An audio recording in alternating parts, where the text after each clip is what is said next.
Peggy 3.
Hello, sim racers.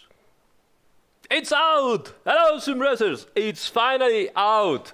And yes, we did it! So, British GT and version 1.7 is finally out. So, such a satisfaction. Wonderful. Alright, so, and yeah, sorry for the long intro, but I really need to cherish the moment. It's so nice, it's so beautiful, and yeah, we are finally out, and it feels so good, honestly. Today we had some problems because actually we just had to, push the button and release, and we also wanted to do it once, just once earlier in the morning, like. And while we were just about to push the button just disappeared from the Steam backend. And we're like, what the fuck? What's going on? So, yeah, it was strange. So, but finally, fortunately, Steam guys went online and helped us, and they actually found the bug actually in the backend, and now it's finally live and everything is cool. So, right. Okay, so what we're gonna do tonight? I don't know, honestly. I guess I could show you a little bit of things from the changelog and from the version 1.7, and obviously the new tracks. I think you haven't yet seen Snetterton, or probably most of you have already downloaded and done some laps, but it's there, of course. So for all the others, maybe I should show also a little bit Snetterton. Hello everybody in the chat. I can see also planes. CC driver was a little bit got by surprise, but by very long intro and inner satisfaction intro. All right, so let's go in game, right? Let's go in game. Okay. So how are you guys doing? Have you already downloaded the new version and the DLC? So version 1.7. Actually, let me show you a little bit of interesting things that we have made in the changelog. So let me see if this works.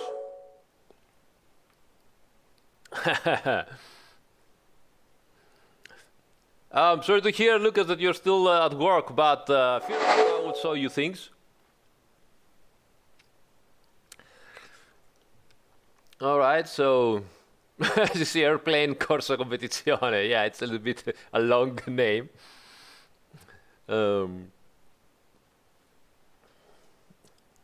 Nice, nice. I'm so glad that you like it already, guys. All right, so changelog 1.7. As usual, pretty long changelog, no? And obviously, you're gonna find all the new British GT tracks: Donington, Ultoprak, Netherton. The season, the British GT Championship season, is added and includes in the season also Brands Hatch and Silverstone and Spa, because they also race at Spa. And each of these tracks, if you race them on the season, they get their own British GT BOP, which is a little bit different, except when you go online at Brands Hatch, Silverstone and Spa, where it goes back to the normal SRO BOP, which we also believe it is better suited, so it's better this way.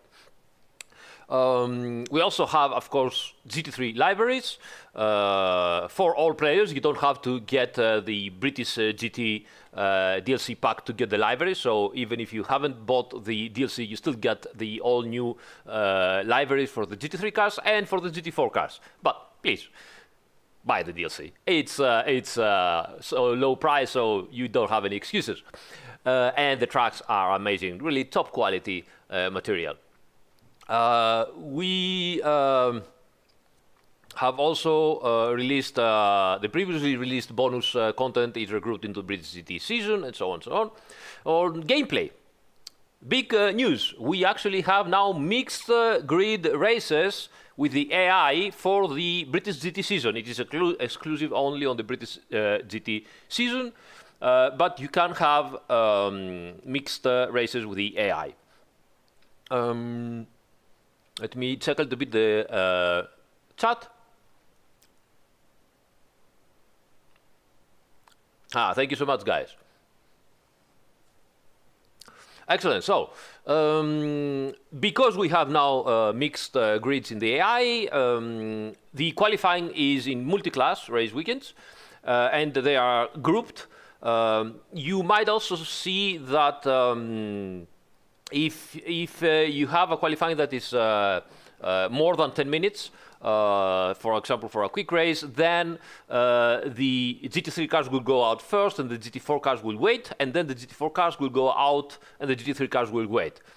So it's all in the system, it's all very nicely done by our developers. We also have tweaked pace of the AI on the wet track, which is also very important.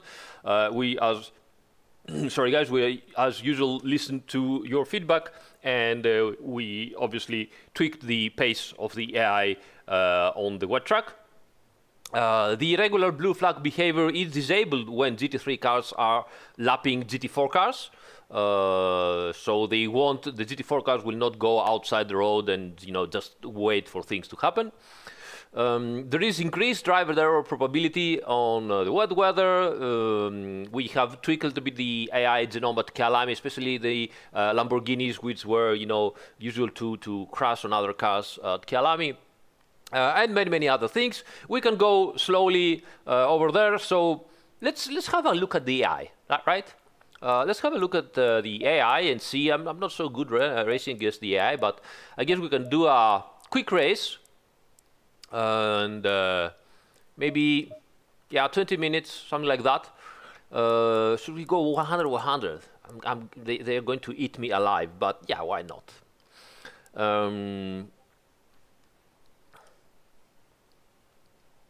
It's only on British Championship tracks. To be honest, I don't know if you can still, select.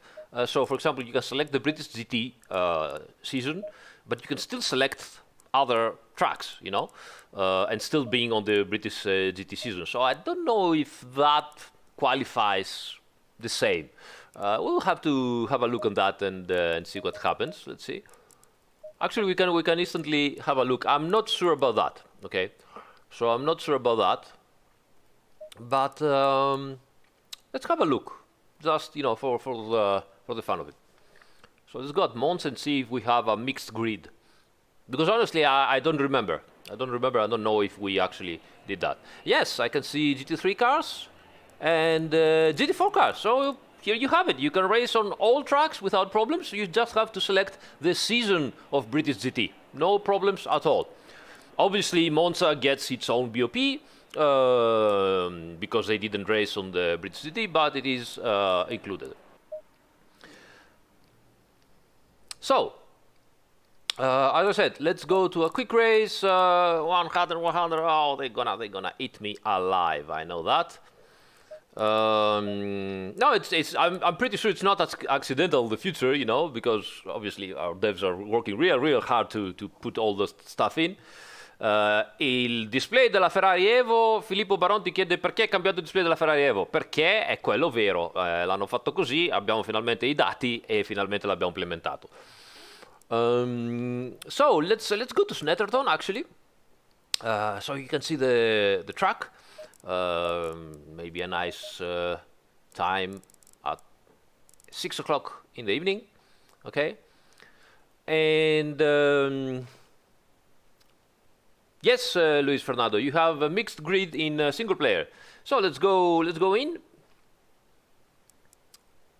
Oops, no, I wanted a GT3 car because I wanted to show you how the GT3 cars overtake.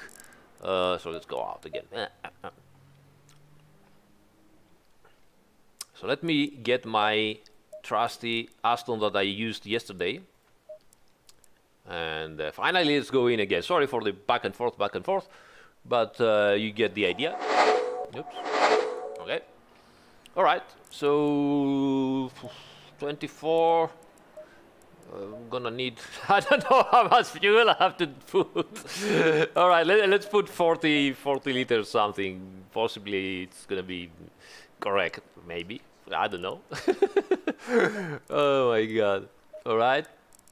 And let's go.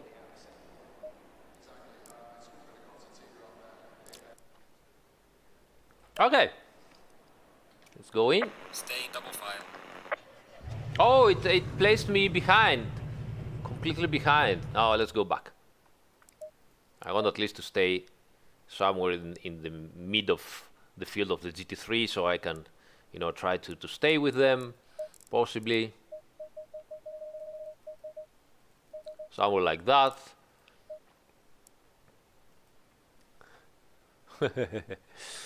All right, let's see. Whoop. Okay. And aggressive, we said.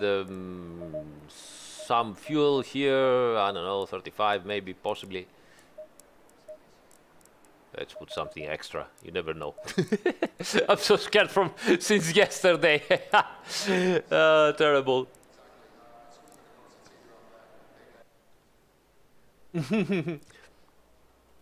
No, Monza, of course, is not part of British GT. All right, so let's go. Let's try this. Go in double file. All right. Angry V8 noises.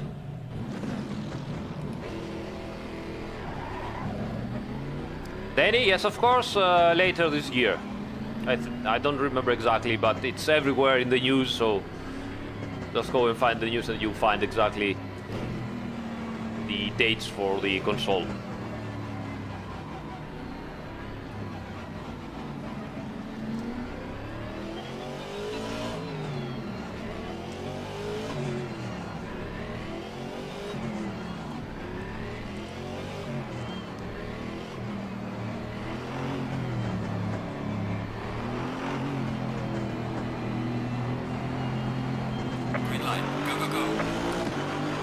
Go!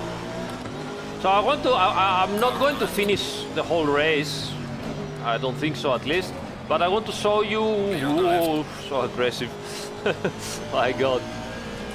But I want to show you how Car on the left. the AI deals with GT4 cars, the GT3 cars, how they deal with GT4 cars. Come on, man, let me go. Clear on the left.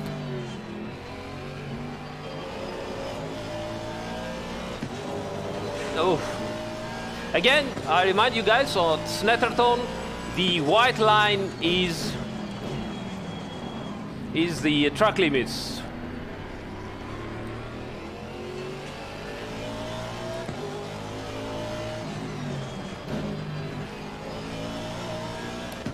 They are so aggressive.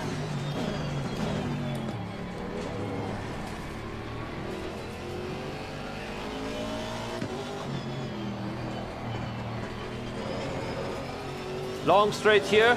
Exit is extremely important. I am on GT3, yes, but we will find the GT4 cars in a minute. This is one of the most wonderful braking zones here. You have to brake and turn. It's fantastic. I love it.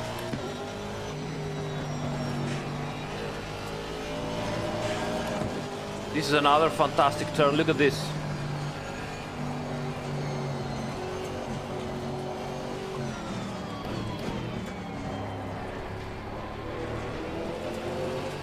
Car on the left. Oh, they have the power. They have all the power, guys.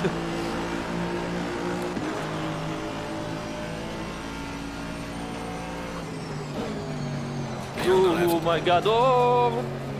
Spin it out. That was scary. Car on the right. Clear on the right. See how aggressive they are now and how they try to overtake? I mean, they just go for it. Now, obviously, you have to also, you know, be careful.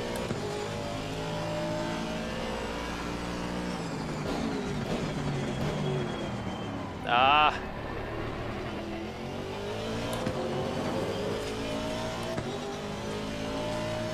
Car on the left. Clear on the left. Oof. Jesus. I mean, they don't have problems overtaking me.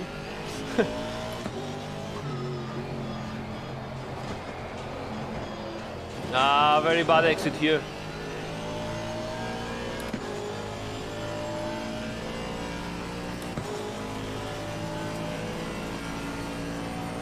Car on the left. Look at that, look at that! Jesus! Ha! He overdid it!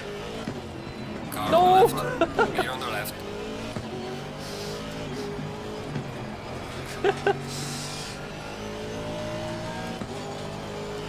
That's a BMW, probably Niels.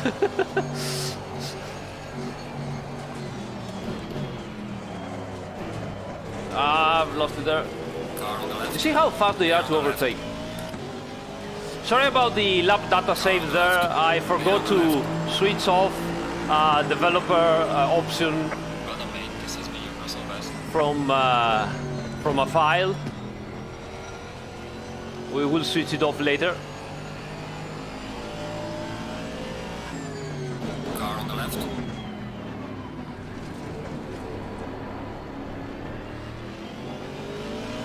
Clear on the left. Gee, wow, look at that.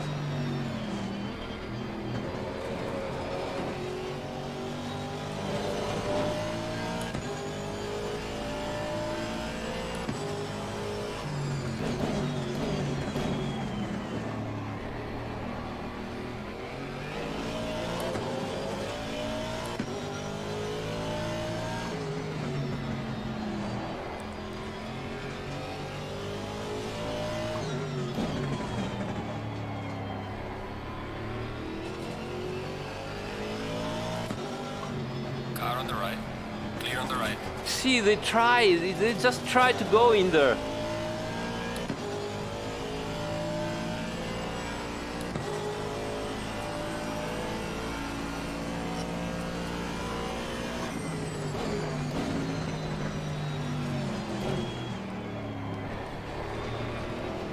Wonderful, I love this part.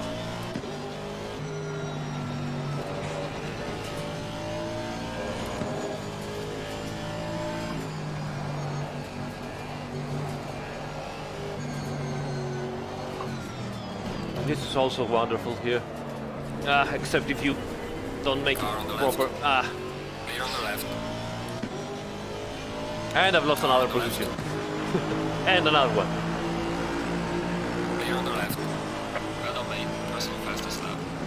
Both the skill and the aggression, of course. Both the skill and the aggression. Because if they feel that they are faster than you and also the aggression level is high, they will, of course, you know, attempt to overtake you. You will see that as I'm going backwards to the grid, I will find out slower AIs, and obviously they will not try to overtake me that hard because they don't have the skill to do it. Yes, this is AI 100% right now.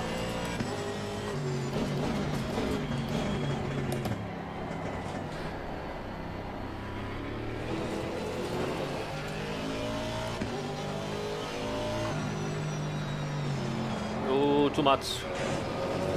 Ugh.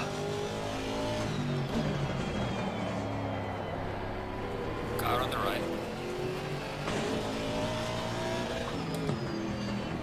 Clear on the right.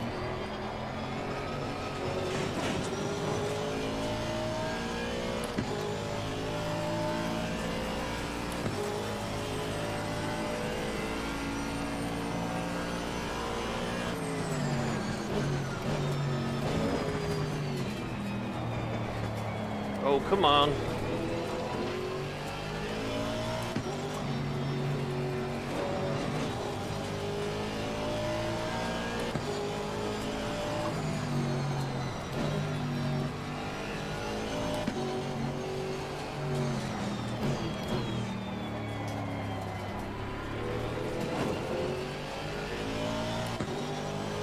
Car on the left. The optimal aggression level, I don't know, mate. Depends on you. It's not an optimal. I mean, whatever you prefer.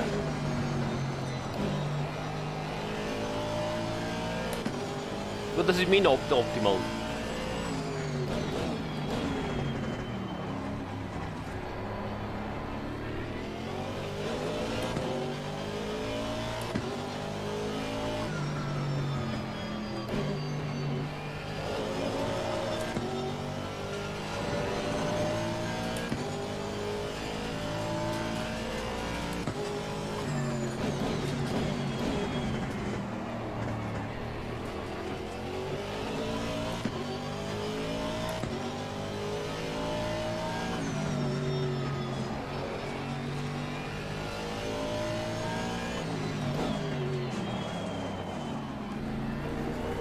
Yeah, I cannot drive and watch the chat, it's difficult.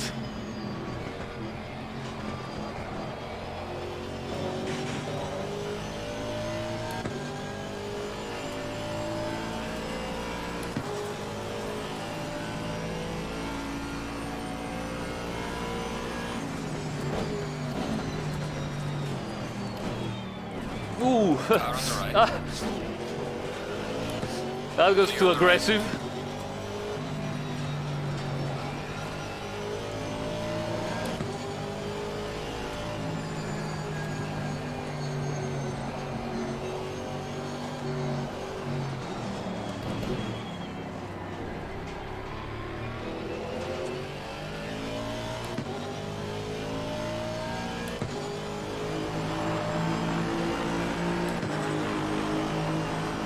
Well done, mate. The fastest lap so far.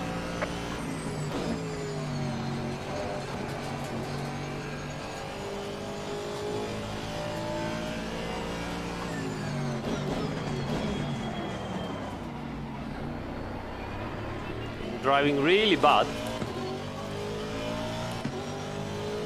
But it's okay.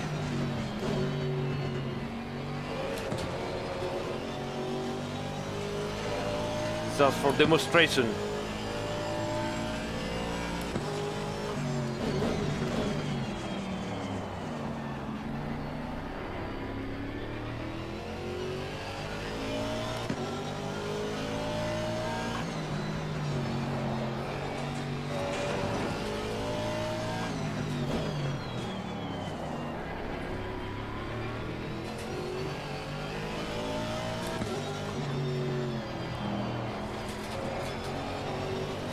Just too fast for me right now.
unfortunately, I won't be close to the other AIs, so maybe we should, you know, stop and show you, and you know, jump into an AI and show you how they drive close to the GT4 cars. So let me stop now here, so I can show you what the AI is doing. Go back to the garage.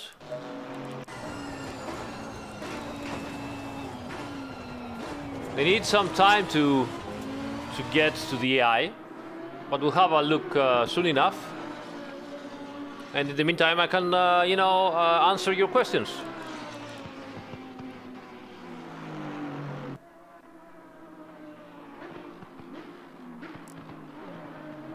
Kailis Lupus says if I can comment on why there will be a new AC, new title instead of just extending ACC. Well, first of all, where did you hear the news of a new AC? We haven't said anything about the new AC at all. So, is there going to be somewhere in the future? Probably yes. I don't know. Do you know the future? I don't know the future. And it's not good to speculate, guys, on things that do not exist, because then, you know, things are spread into the community, and community starts to talk about things that do not exist, and it's not nice, first of all. Second of all, ACC is the official title of SRO. We've been saying this since day one. It's been 3 years that we're saying that. You're not going to Codemaster Formula 1 game to ask for GT cars or LMP1 cars, right? So this is the official SRO, and as such, it simulates the GT3 cars and the GT4 cars. And that's it. I'm sorry if I'm a little bit salty about that, but we keep telling this for 3 years, and still people ask the same things. Anyway, I hope that clears your question. And yeah, that's it.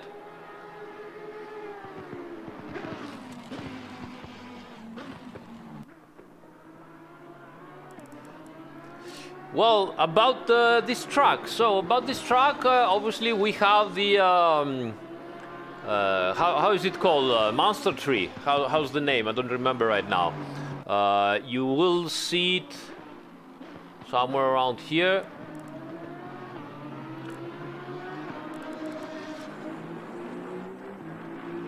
And unfortunately, this tree. Let me see if I can show you. No, it's not here yet. Maybe somewhere. Trying to find out where it is.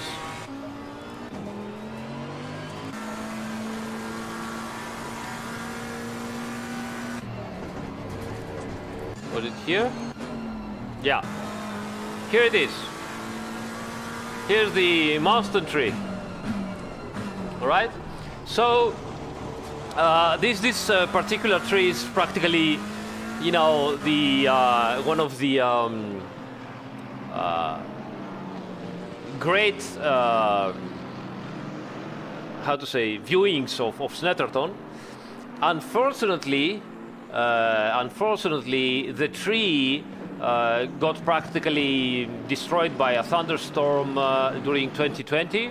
2020 was a marvelous year for so many things, and one of those was that the poor tree had to be cut down because it was really destroyed by the thunderstorm. But we are, luckily for us, simulating the 2019 season, and of course in 2019 was still there in all its might and magnificence. So we have the tree into a simulator for prosperity. So the lead car now is approaching the GT4 cars. So let's have a look what is going to happen.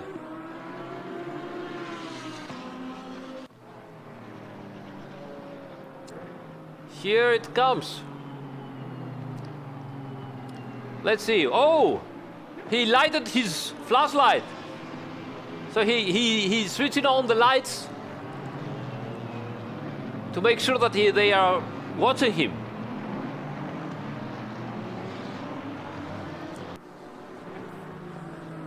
He's approaching really fast. You can see that the GT4 car still does its own trajectory. And the GT3 car just goes outside and hello, overtakes. No hesitance, no. He's flashing. Can you see that he's flashing now? Is that amazing or not? I'm so proud of it. I mean, Stefano did an amazing job. We tried to help him to implement as good as we could, but this is really, really fantastic. Let's go into the cockpit view.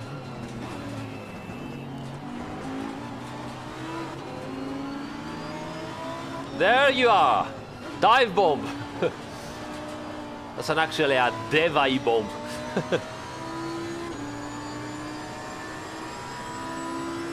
Let's go outside again.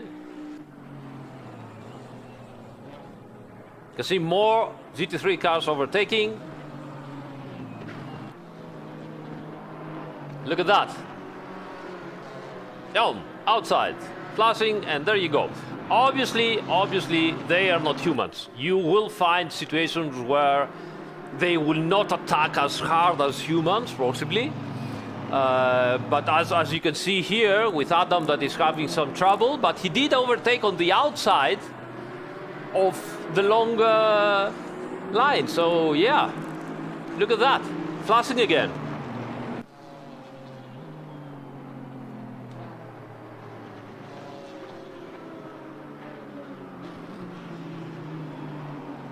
And there you have it. Let's go get Adam that is going into lots of traffic now.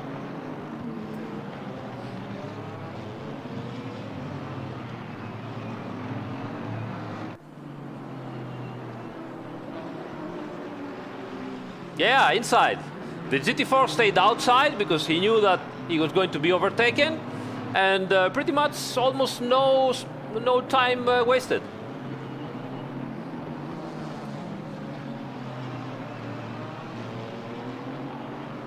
Yeah, as you can see, as Super Speed said, they do attempt dangerous overtake, but they are, decided that they just go in. The GT4 car has the awareness to stay out of trouble, and it all works together. Thank you, Zach Beal. Yeah, the GT3 are bullies, absolutely. Yeah, look at that. I'm just going through, move out of my way. And this is also a difficult track because it has so big curbs, and it's not easy to navigate. Oh, look at that! Oh, there was an accident. Let's have a look at the replay. What happened there? Probably some problem with Let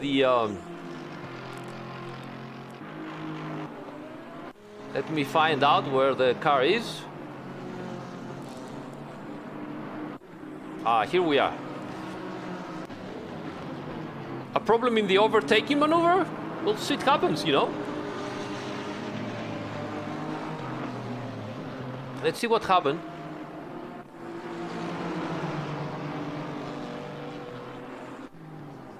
Look at that. So he tries to overtake, he goes in way too close, and he just misses it. He just misses the braking point. He went straight into the... Look at this. Ooh. All right. So it wasn't even that unrealistic, actually. So let's go back to it and see what's going on. So Adam went through with the Aston Martin and should be now first.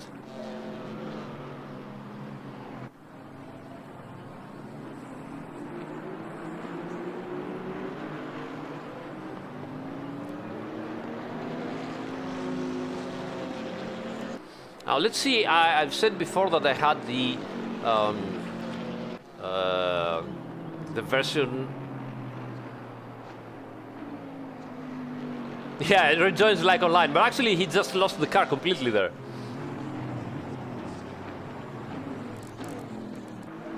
See what's going on. Where is Lindl? Here he is.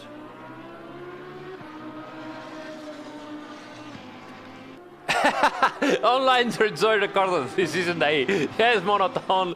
You're so right, mate. You're so right. Let me have a look. Look at this. Look at the BMW. So, having...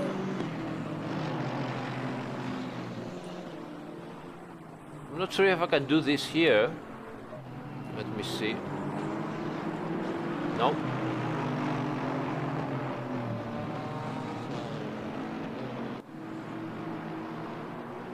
I don't remember the keys from the dev hacks now.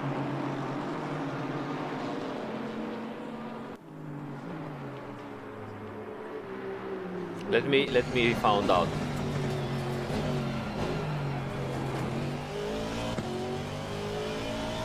No, those are the. And then.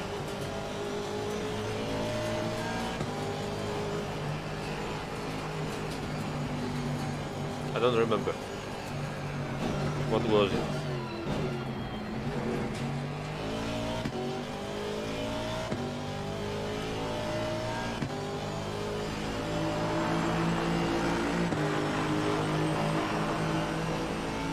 Oh, come on, Aris.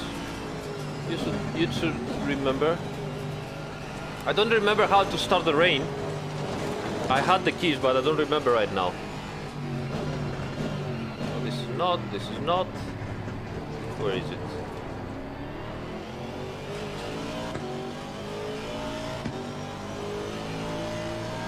No go.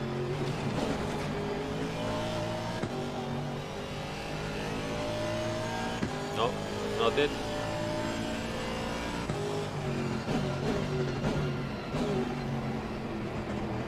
Nope, I just don't remember.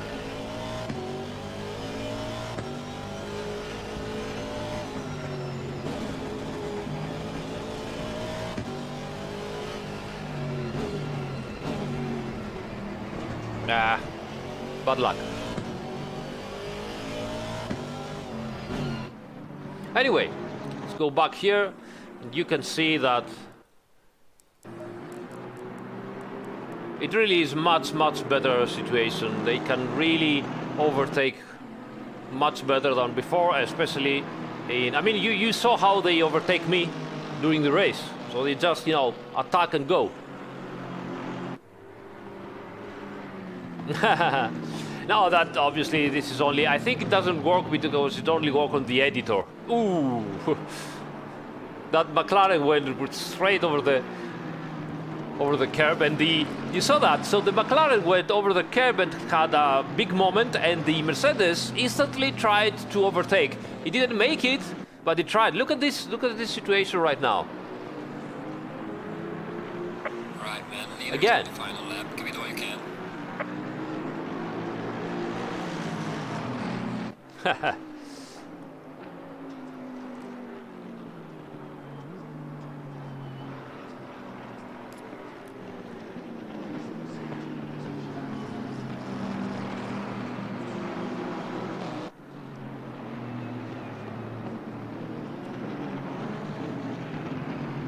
So this is the final lap, I think. Look at all the chaos.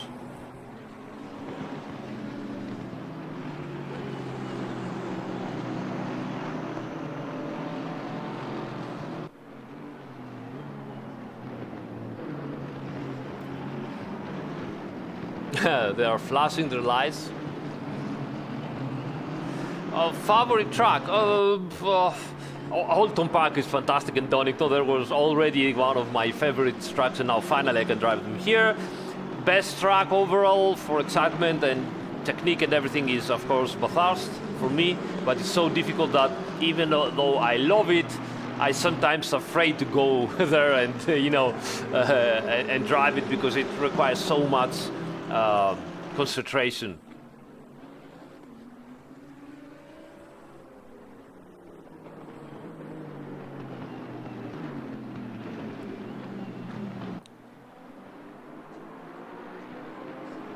Look at this, last lap.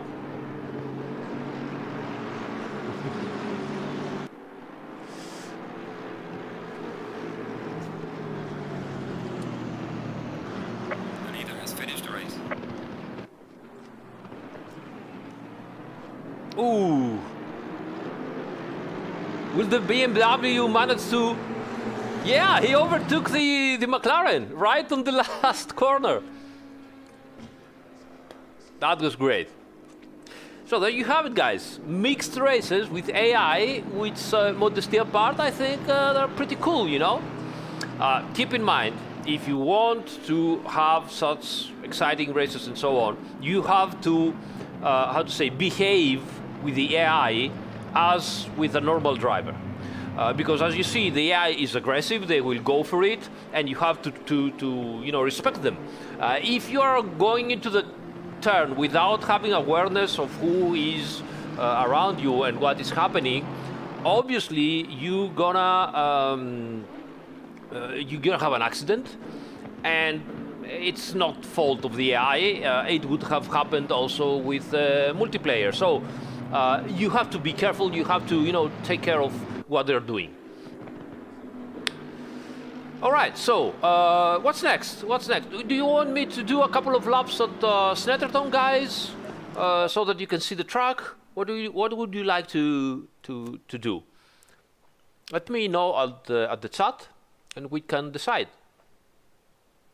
In the meantime, let me also have a look at what else I can show you from the changelog.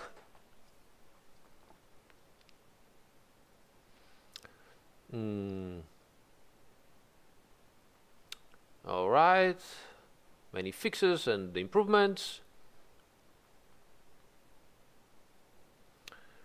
I don't know. I haven't shown you the Snetter, but you just saw Snetter, so I don't know if you guys want to have a better look. I wouldn't do circuit walk today. Let's leave that for next week, if you don't mind, because it's going to be obviously longer. So from next week we can start the circuit walks on the new circuits. That would be nice, I guess. We have new things on the MFD. Mirror forward adjustments in camera settings JSON, so you can change stuff there. Localization updates, how to improve sections or championship page. So you can have now in the championship, many people ask for that, you can have the AI skill and aggression exposed per championship round. So every championship round you can change the AI skill and aggression, and that possibly will make your races even more interesting. Many other things. Well, physics. Well, of course, British GT BOP, specific BOP for all the tracks and so on.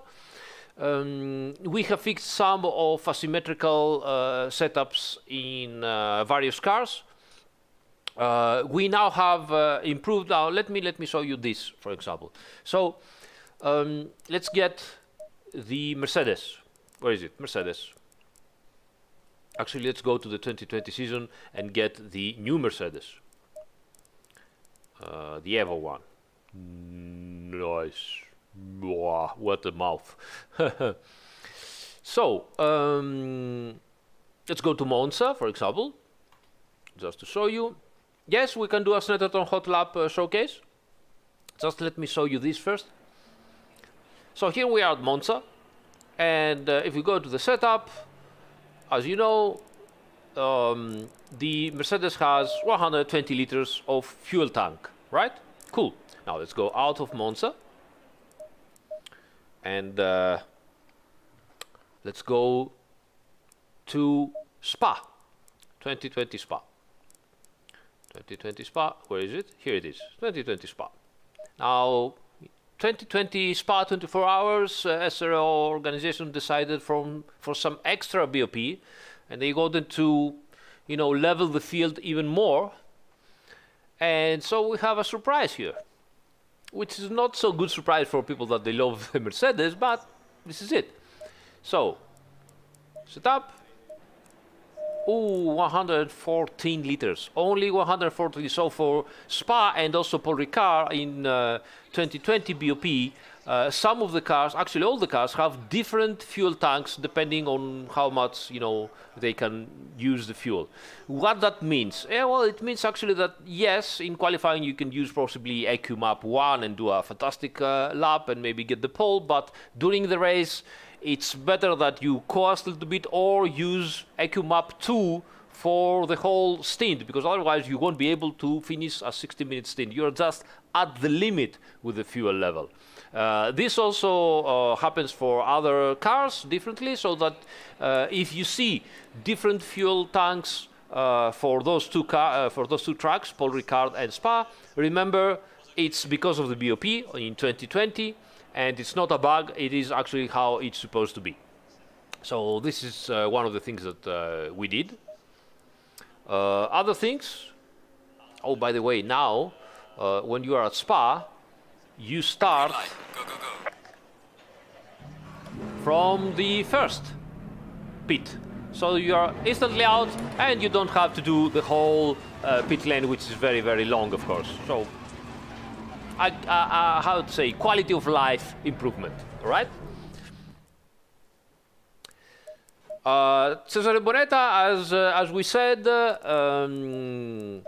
the multi-class AI races are for the British GT season, but nothing prevents you of choosing British GT season here, okay, and then go here and just scroll around and go to Zandvoort, for example, or Nürburgring, or whatever, and you still get multi-class AI, right? You just have to be on the British GT season over here, okay? Okay, so let's move on. What else did we change on the physics?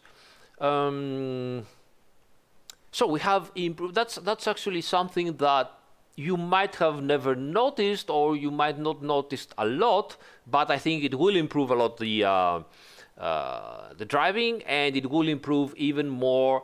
Actually, it will eliminate those what the fuck situations that sometimes would occur. Of course, it wasn't. They weren't occurring often, but you know, for some drivers they did occur, and it wasn't so nice. So we have improved vehicle ground collision simulation. It's much improved. I don't know, guys, if you have ever experienced, possibly not all of you, going through Orus and touching the ground so hard that sometimes the car would, you know, just jump a little bit. So now this is improved. That we weren't able to reproduce it again with the new code for ground collisions, which was great. We didn't have any more such situations. And we also, doing that, we also improved how the car collisions with the ground, with the curbs. So going over the curbs is also improved. Obviously, going over, you know, a big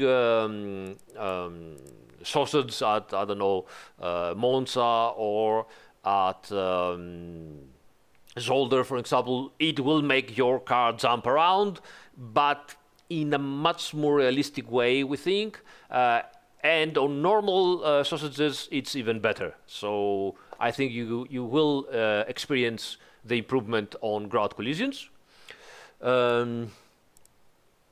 Everywhere as well, everywhere. So it's not just track specific. It's as usual, it's a core physics improvement. So everywhere that you have issues, it's gonna improve the situation. Let's go farther ahead. We also improved the rev limiter behavior of some of the cars that you might remember. For example, the Aston Martin had the problem that you would go over a curb, a stepped curb, and the curb was, you know, causing the rev limiter to bounce back and forth, and the car simply, and the engine couldn't be released from that, and you had to either you know, raise your foot from the accelerator or change a gear or something like this, because it would keep hitting on the rev limiter. Now, this practically almost never happens. It might happen once again, but it's so extremely rare that you really have to abuse the situation and do it purposely. In normal driving, again, we weren't able to reproduce it again, so that's another improvement. Tire models, yes, we have improvements in the tire model. So the main improvements in the tire model is in terms of wet tires. So you might have noticed that wet tires, especially on mid-engine cars, they would, you know, wear out much sooner the rear tires than the front tires, and so mid-engine or rear-engine car would have big stability problems. They would also get the rear tires much more overheating, while now this situation is more balanced as it should be, and so the mid-engine cars do not have that handicap as they had before. They can, fight much better. They got better traction. They are more difficult, of course, to drive because much more agility and so on. But the whole performance balance of all the cars in wet situations is much better now. Let me actually show you this. So let's go to a light rain condition, and let's get, for example, the Lamborghini. All right, and let's do a practice.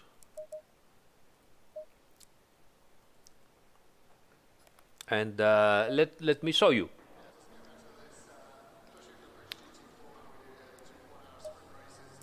So this is now very light rain, so it's damp. But let's say that we have the aggressive setup, and for whatever reason we are now with the wet tires, okay? So we go out.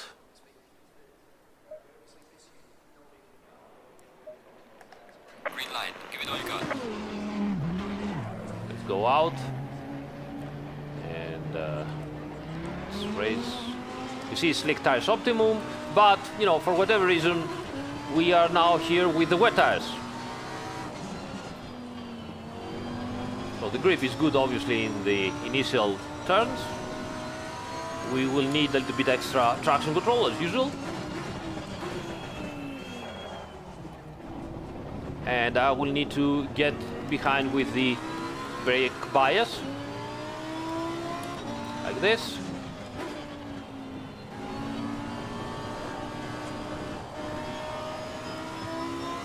Obviously sliding a little bit.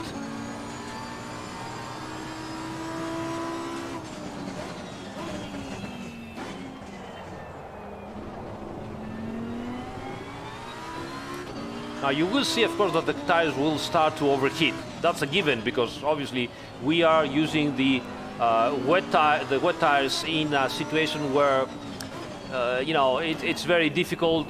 It's both not good for wet tires and not good for slick tires, but that is a typical situation that can happen while you're racing with dynamic weather.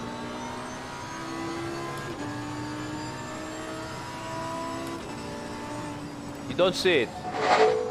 Sorry guys, professional YouTuber at work again. It was one time in my life that I said, okay, don't watch the chat, just drive, and yeah. All right. Okay, so as I said, we have damp weather, not too much of standing water right now. We have wet tires, and as it gets, drying, the whole circuit is drying.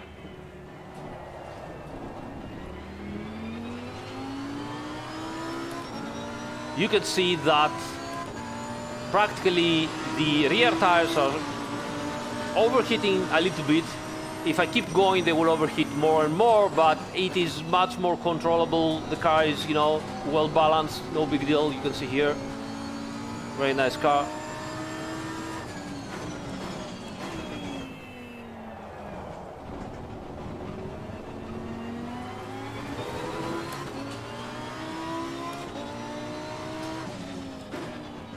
And it's definitely much better.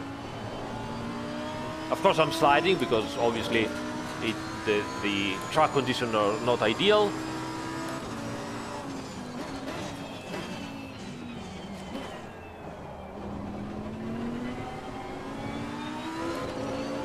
Hey, happy birthday, Simon.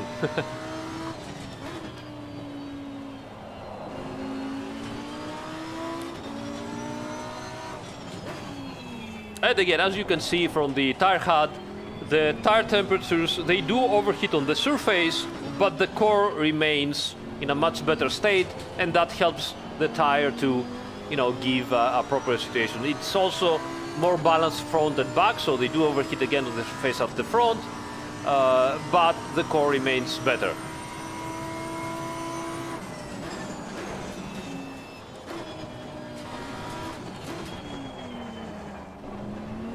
All right?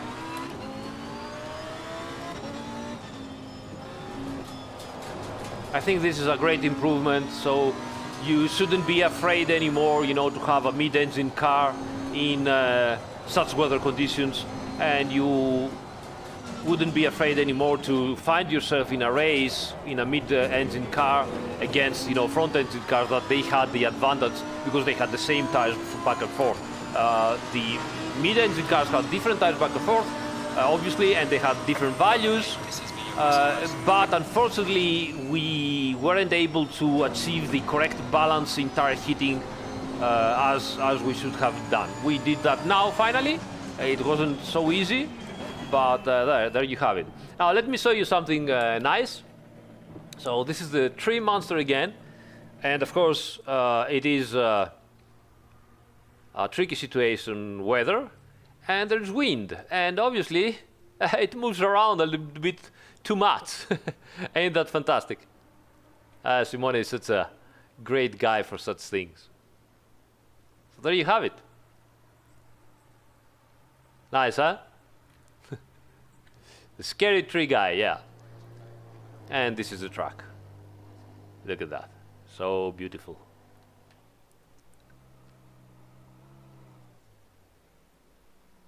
Wonderful, wonderful track. All right, so let's go back again to the menu. You want to see the track at night? Yeah, I can show you the track at night. Why not? Let's go to 1 o'clock, possibly clear weather, and have a go. Have a go at night.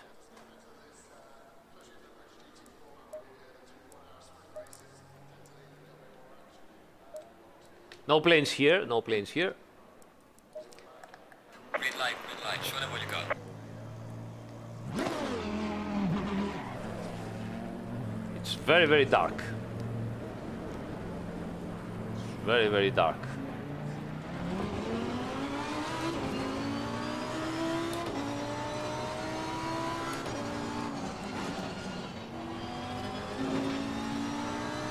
We're in the middle of nowhere.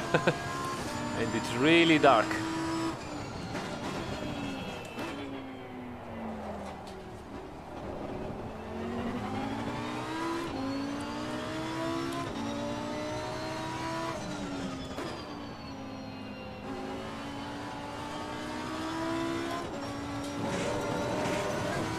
Those curves there are really, really bad, so you better don't go over there.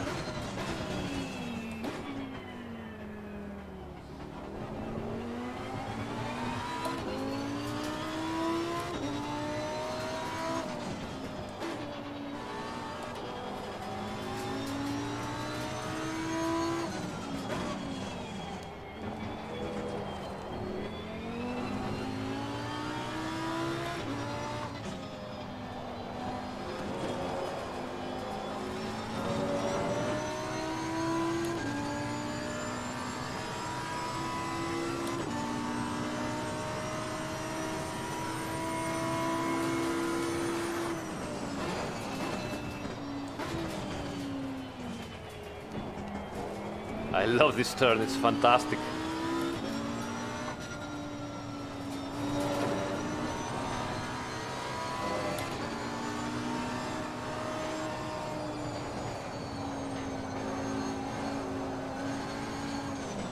This one also is amazing. And finally, civilization. A little bit of light. So there you have it, a lap. Turn off the headlights, all right. Oh my God, where am I going? Oof, can't see a thing.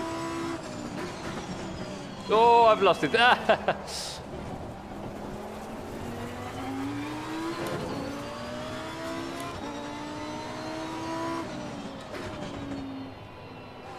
don't see where I'm going, guys.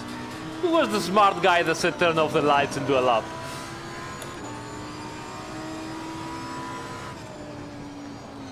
Where am I going? You can see the flags waving. Switch on your lights, you idiot.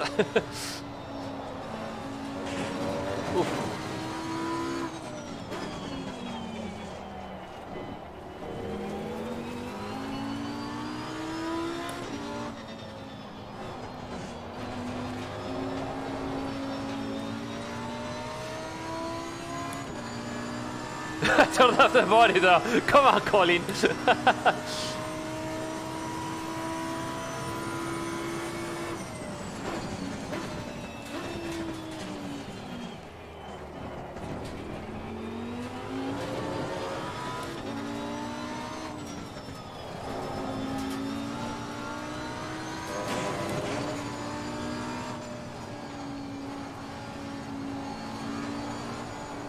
Civilization again, yes. Ooh, went too wide. Let's have a look from the outside on the replay on that. Yay. All right, replay. Should be nice. So this is it with lights on. Such a beauty.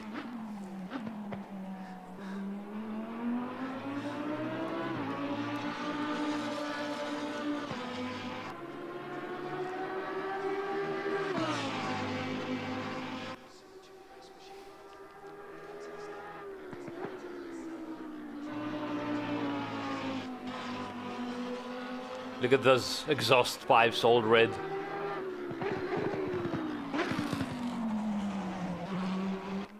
I preset sono tutti fatti di default a 12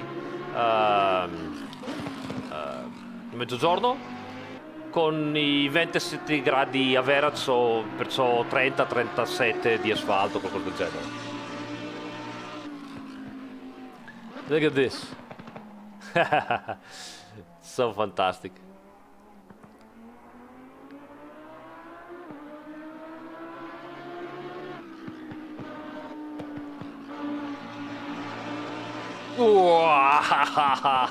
So many sparkles. Sparks everywhere.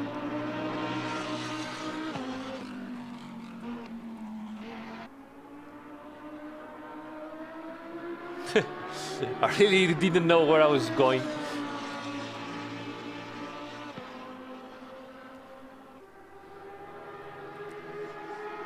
Look at this. Boom.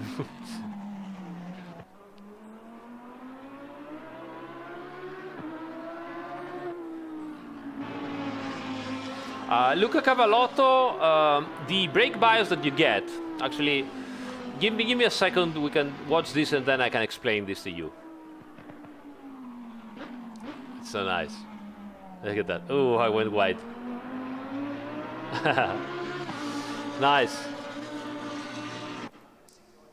And this is with the lights on.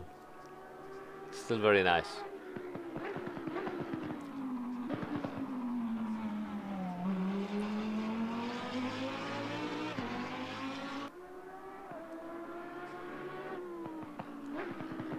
Yes, yes, the marshals were waving the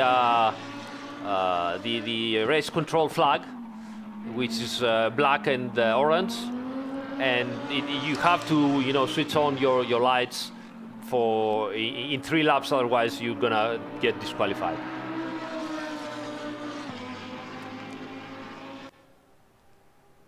Look at that. Wonderful.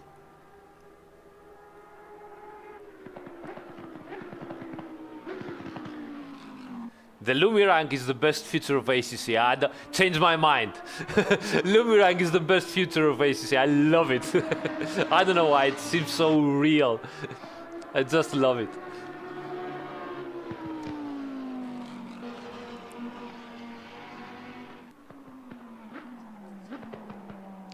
Well, how to see the flags if you don't have your lights on? Well, actually, you have now inside, you can see it here, that it is the orange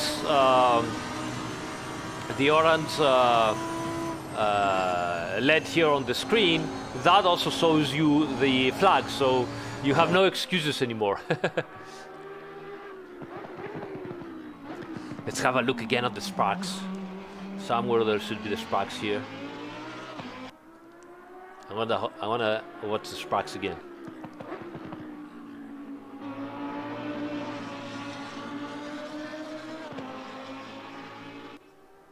Possibly into this turn that is arriving right now.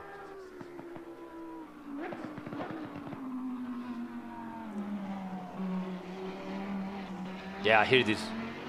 No, next one. I thought that was the one. So possibly next one. Wow, I love it.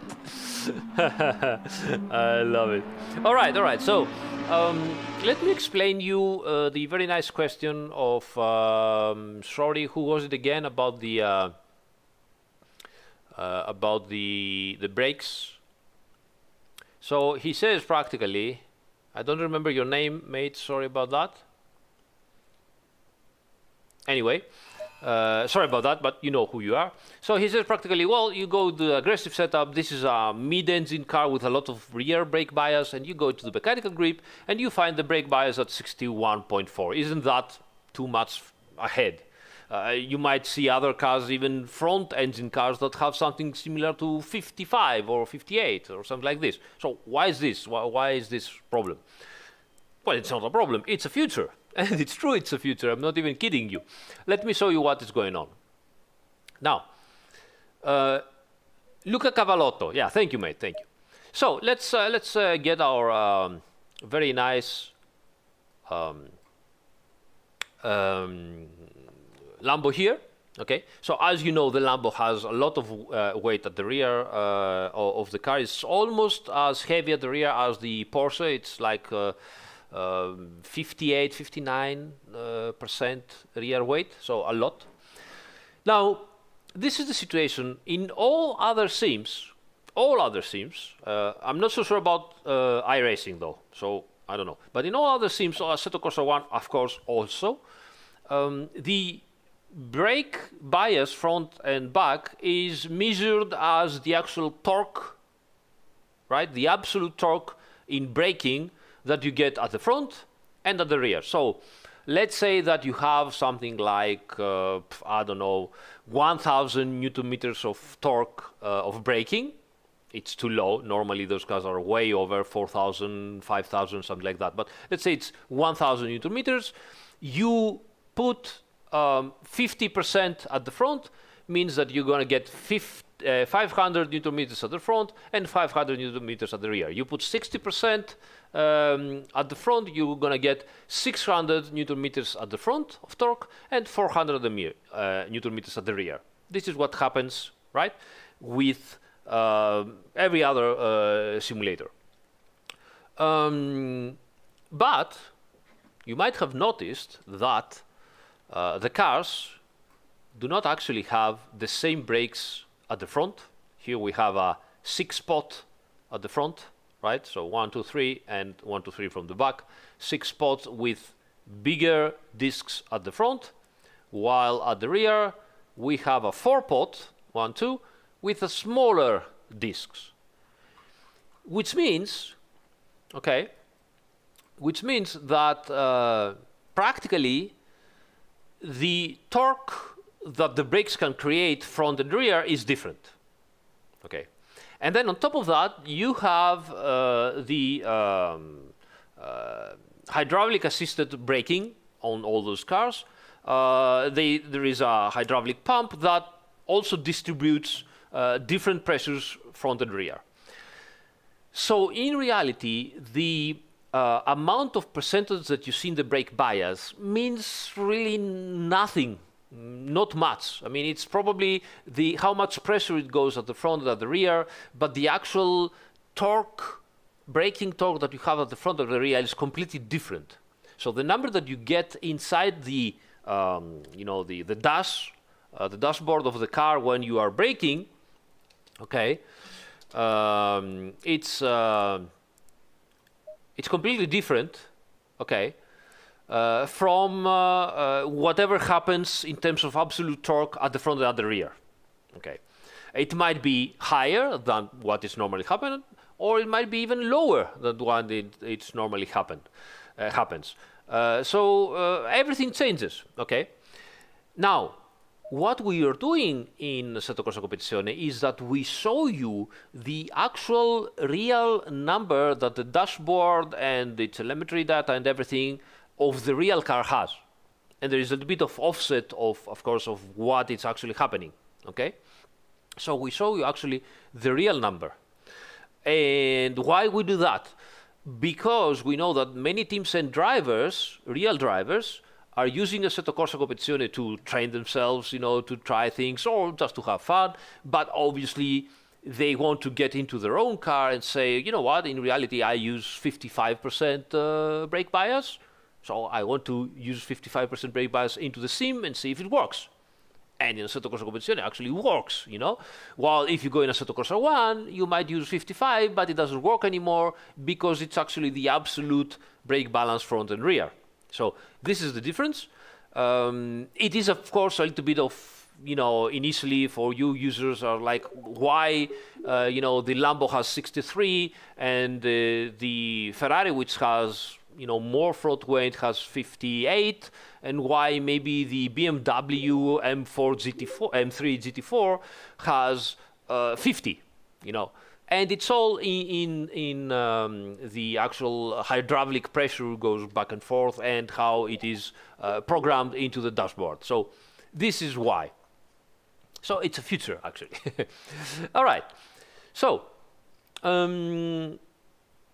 let's see what's going on.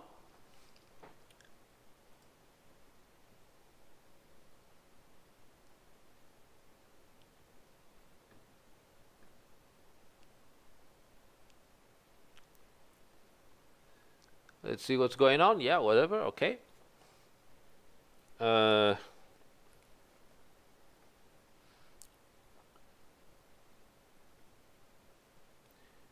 not display boxed cars during races in the position list. Though you said something like that on the stream, huh? I don't know exactly what you mean about boxed cars. Sorry. How the British BOP differs from the 2020 European? Well, different values. As usual, we cannot talk about values of the BOP, but different values, slightly different things. As usual, the BOP mainly changes ballast of the car, changes turbo boost pressure, restrictors in the intake. This is pretty much what they're doing.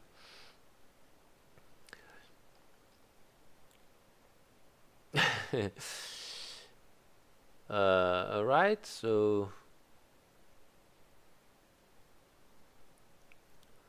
how to pull into the pit box? But you have to put a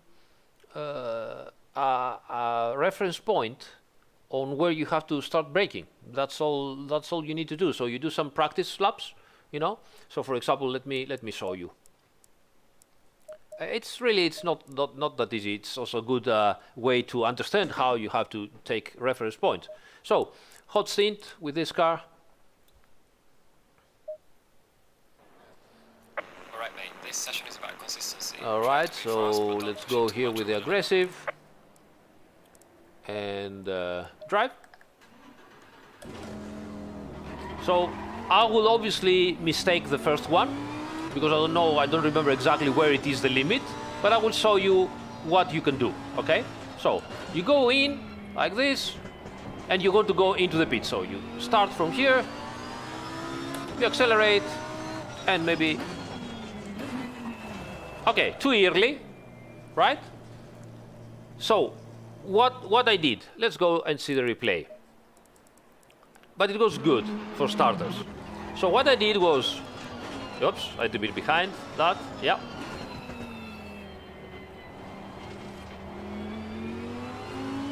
All right, so what I did was, I started braking at the orange end of the guardrail.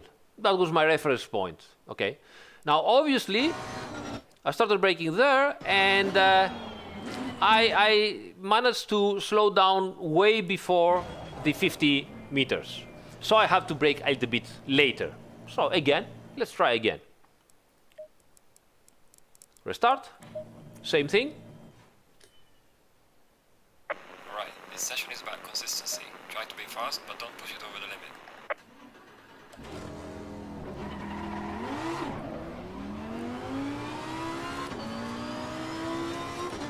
And let's do it again.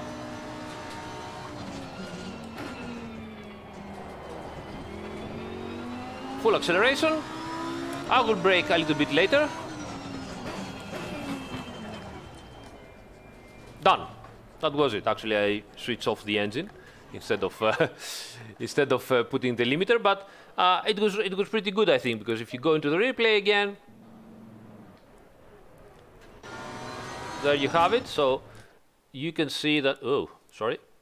So you can see that I started braking somewhere around here, actually. So a little bit after the orange here, and by braking over here, I was at the correct 50 kilometers per hour before the 50 meters pit limit.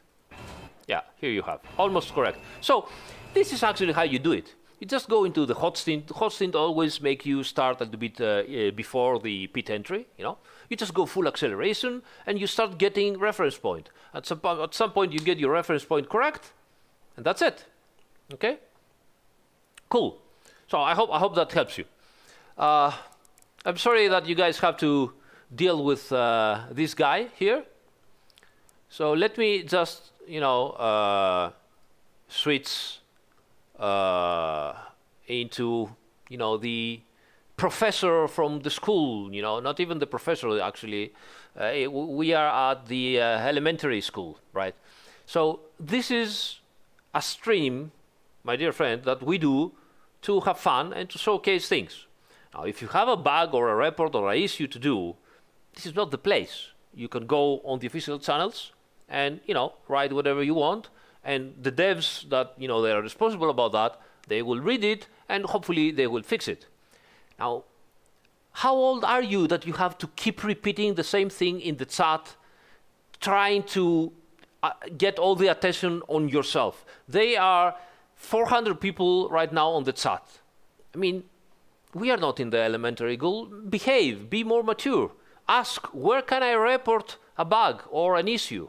They will tell you. We have ACC Driver, which is an amazing moderator and will give you all the help that you need. We have a Discord channel. By the way, guys, go and you know, get into my Discord channel. That you will find there bots that will help you on how you can report whatever issue that you might have. I understand you might have an issue, no problems. But keep spamming the chat. I mean, again, I'm pretty sure that you have much more than, I don't know, 10 years old. You should be probably, I don't know, 20, 30, 50, whatever. Seriously? Okay. Okay, hello. Sorry about that, guys, but, you know, sometimes you have to say what you have to say. Right, let's go back and have some extra fun. So, let's see what we can show you more. So we talk about the wet tire improvements. The front-rear inconsistency in cold, wet tire temperatures for the Audi R8 GT4 and Maserati GT4. That is also fixed. Let me see also what people are writing.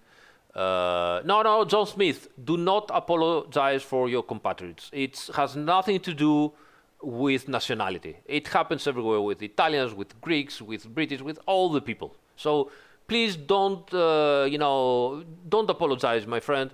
There's nothing to do. It's the single person that creates the chaos, never the whole country. It's what it is. Don't worry.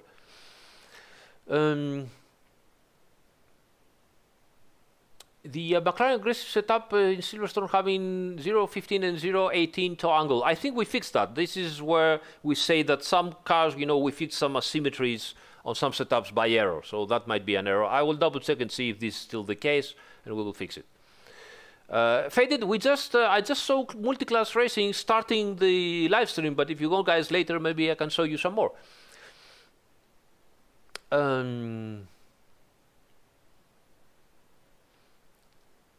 So let's Great Whitey, I hope you're not, actually say that. I mean, come on, honestly. If you're gonna say about things here like that, just fuck off, get off through here. That's it. All right, so, okay, Joseph, I got you. Rain and bumpy tracks in British GT Pack. Any chance to not drink? Come on, NC. Celtic Pharaoh, thank you so much, man. Thank you so much for your support, man. Guys, honestly, thank you for your support. If I may say so, I really greatly enjoy your support. It's great pocket money for beer and everything. But again, if you know somebody that cannot, buy the DLC, get the money and make a gift to them. So thank you so much. Thank you so much. Mantrock, I certainly prefer KTA because it fixes problems with ghosting. Not all of them, but it fixes problems with ghosting. A big deal. And I think it's also better in terms of performance.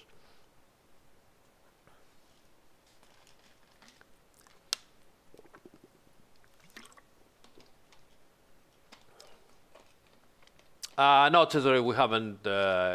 We don't have that as a priority, unfortunately. Maserati 24 hours in British weather. Yeah.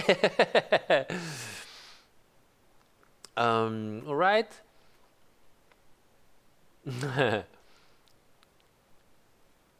Can you choose the number? No, I think it's half and half. I don't think you can choose the number, unfortunately.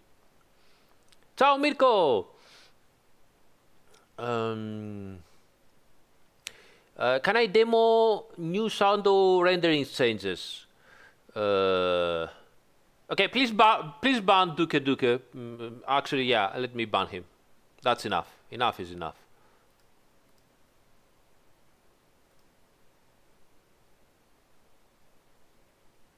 That's enough.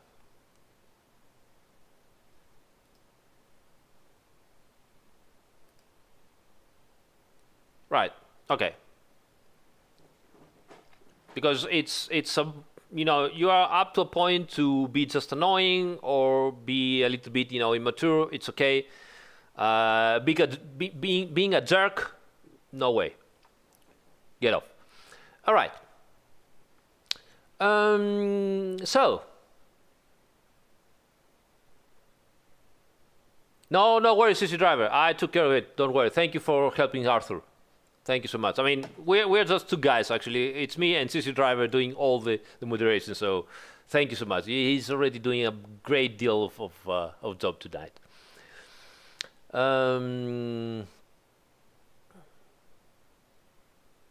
Do we plan to create libraries for the Porsche Cup car series? I think only the libraries that they are, in where the car actually raced. So, yeah. I don't think so. Andrea, guys, Andrea is I mean, Andrea Mabellini, guys, keep in mind that name. Keep in mind the name because he's one of the future World Rally Championship star. The guy is fast on rally cars. Fast. You can give him whatever rally car you want, and he's winning one race after another. I have the great honor to meet him in real life here at Brescia, and he is fast, and he's such a a great guy, easygoing. I'm pretty sure he's gonna be a big name. Aston, thank you so much. Thank you so much, mate. Thank you for the support. Really appreciate it. Oh yeah, we have multiplayer filters that people appreciate. So if you go in the server list now, you can now have only accessible. You can have the ping limit, to filter. You can sort by drivers. You can sort by ping, and of course, as usual, you can also select if you want mixed servers. You want only GT3 servers, only GT4, only Cup server, whatever, all the servers. And as usual, I mean, you guys pretty much know everything, but you just have to search something and you always get your server. So here's another improvement from here. I don't know if Mr. Git server is online right now, maybe not. So here's another improvement. And What else? What else do we have here?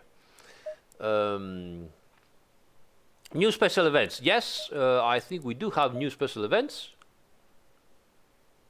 I think yes. Not sure. If not, they should go up pretty early, or maybe actually let me check. Maybe it's a problem because I'm in the developer version. So let me check this for a minute. Let me go out and eliminate the file. Sorry for that. It's a couple of things. I just forgot to change the version, but we should be fine in a minute. Oops. Yep. And in the server again, in the game again. Sorry. No. I just started Unreal Editor. It's gonna take weeks to open as usual. We have to wait, guys. Give me a second. Oh my god.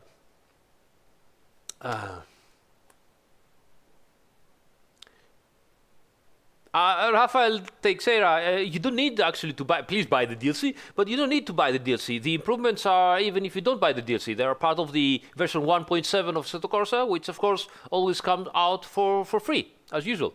Mikael, again, thank you so much, mate, every time. Thank you for your support, mate. And yeah, we just have to wait for Unreal Engine Editor to open and then close it, of course. Come on. Yeah, it takes quite a bit of time to open the editor. Yeah, I don't want to kill it immediately from the task manager because, you know, files, and I don't want to corrupt everything. It's not a good idea. Player start fixed. That's very, very good to hear that they start working again.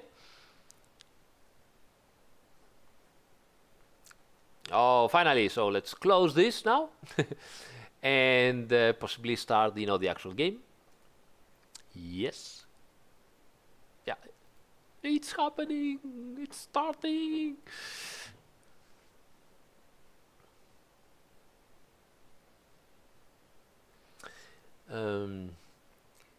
Chris said a question. What did you said, mate? I have lost you. I've lost you. Anyway, you are too many guys, so I cannot follow you very well. So, but I remind you guys, we have now a Discord server.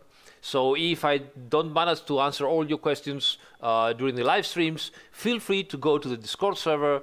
You can find the link always into the description of all the videos, but I will also put it here. All we have to do is write Discord here, and the Nightbot should post the link. The server is growing every day. We are over 2,600 users right now in there, and everybody, I have to say that the guys are behaving really, really well. Please don't ping the servers, don't tag the developers, because we have developers in there. Don't tag them because we use Discord also for work, but I assure you that we do read, and I am very active in it. And I usually find out questions, and also the community now knows most of the answers and can help you with your questions. And we also have now automatic bots that accept commands from you, and you can ask the bots and get specific questions. All right, so what else?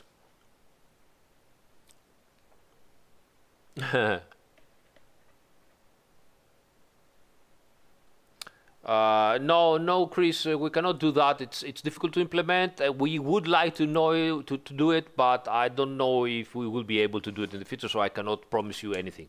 But we are aware that it is a feature that many people want, and also ourselves want.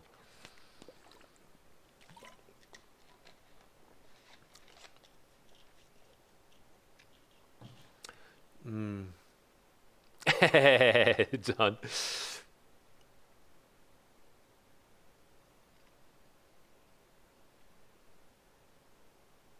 We have a problem, CC? What's the problem?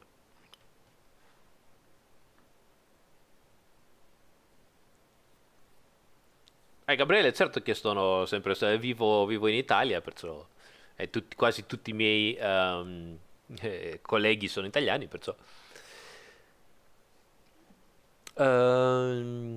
Whippy whip. Irish wine recommendations. We could think about that. Or actually, you can find me on what's the app? We I don't remember the app. There is that app that you can get to find new wines and put them. Anyway, I digress. Finino, whatever. Anyway. No, we are not going to disable electronics. They are part of the car, so we don't do that. It doesn't make any sense to do it. We are always going for realism, and realism says those cars have electronics. You could not use them, but it doesn't make sense. We do have assist, like for example, stability control, which is not a realistic stability control. It's a magic hand that keeps you a little bit more stable. But if you use that, you are also getting slower because it slows the cars down. So there won't be any drivers that use stability control and be faster than you.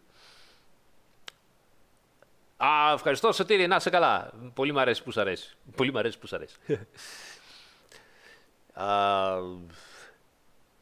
Yeah, you can use the Maserati for non-TC experience, actually, yeah.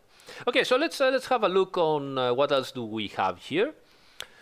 So,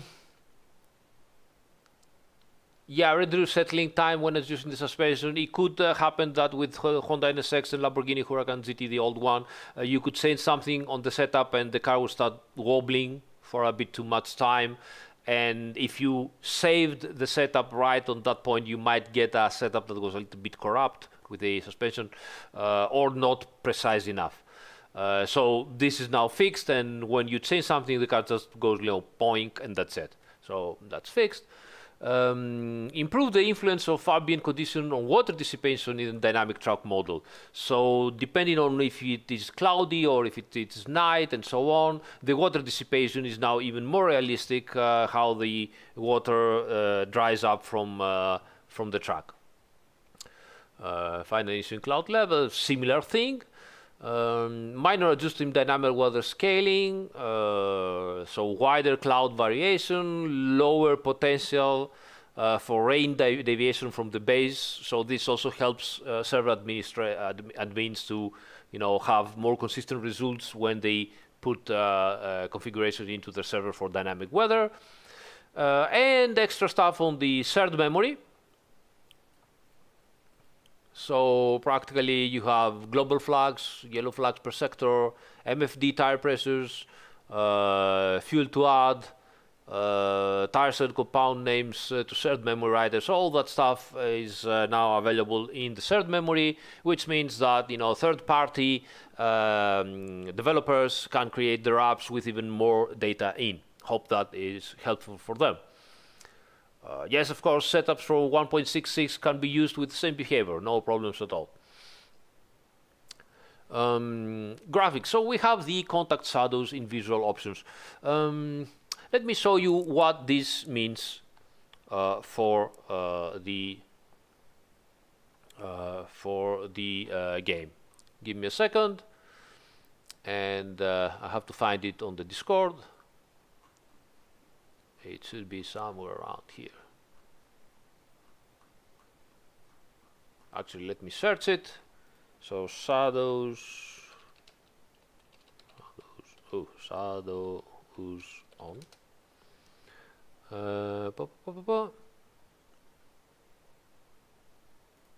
Maybe it's here somewhere. Where is it? I don't know. Maybe in discussion. Shadows again.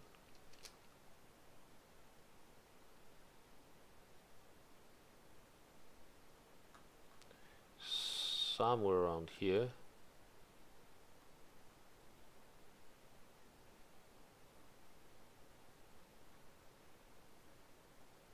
Where is it? Ah, here it is. Okay, I found it. So let me change again into the desktop. Yes, of course, you can use all the cars, and if you don't know how, I will show you in a minute also. All right, so here it is. Here what it does, this is a kind explanation from Gergo, and I had just ported it here into our Discord channel. So this is right now shadow low, contact shadows off. Now this is what was happening until the previous version, right? So shadows quality was low, and you can see there is practically no shadows under the car. There's no shadows here on the fence. The shadows are a little bit bad under this liquid moly advertisement, and so on and so on. Now, if you still keep shadows low but contact shadows on, this is the difference. Now, as you can see, we have some shadows under the car, better shadows under the bridge, and also shadows on the fence here, right? Now, obviously, the quality of the shadows is still low, so that you can see some artifacts here, but at least, you have shadows, and the performance is better because you have shadows quality low. What happens if we go into epic mode, right? So epic shadows, epic quality, but still contact shadows off. You can see, again, we have all the shadows, but there is a little bit of space and offset of the shadows from the actual 3D object when you are looking from far away, okay? But if you do shadows epic and contact shadows on, it's even better. You can see it's much better, much closer, more detail, and so on and so on. Now, what you could do actually, this is the quality, the maximum quality, but what you could do and gain some frame rate, if until now you were using shadows quality at epic, you could lower it at shadows quality high and activate shadows contacts on and still have pretty much the same shadows quality with a little bit of frame rate gain. So this is more or less what is happening. Of course, if your system, can control everything properly, it will be even better.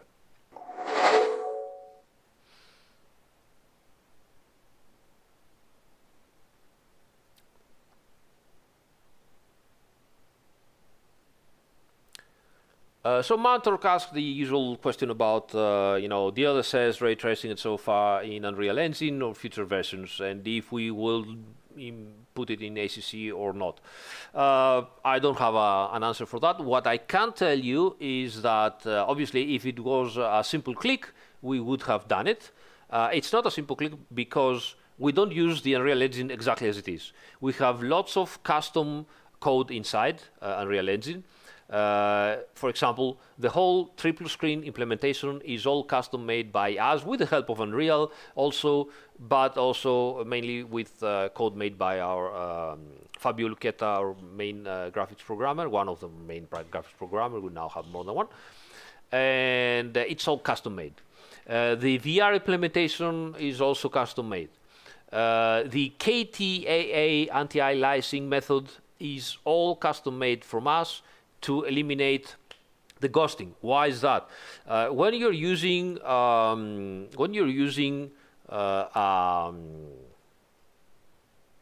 come on, Mikhail. Thank you so much, mate. Thank you again. I mean, double the joy. So when you're using a defer engine is I'm not going into details, but it permits us to have as many lights as we want, the whole, dynamic shadows and so on, with some decent quality and decent performance. When you're using that, unfortunately, the image quality is very nice, but when you are moving, depending on how you're moving, you're getting ghosting, okay, from the objects. Now, almost all the first-person shooters out there, and there are big names out there that they're using Unreal Engine, you might have noticed that they don't have ghosting, or they have very limited ghosting. Why is that? Well, the object in first-person shooting, other people, opponents, and so on, they all, move in a specific speed, and that speed is constant. Or at least that you have some different speeds, like walking, running, jumping. That's it, and those are specific speeds.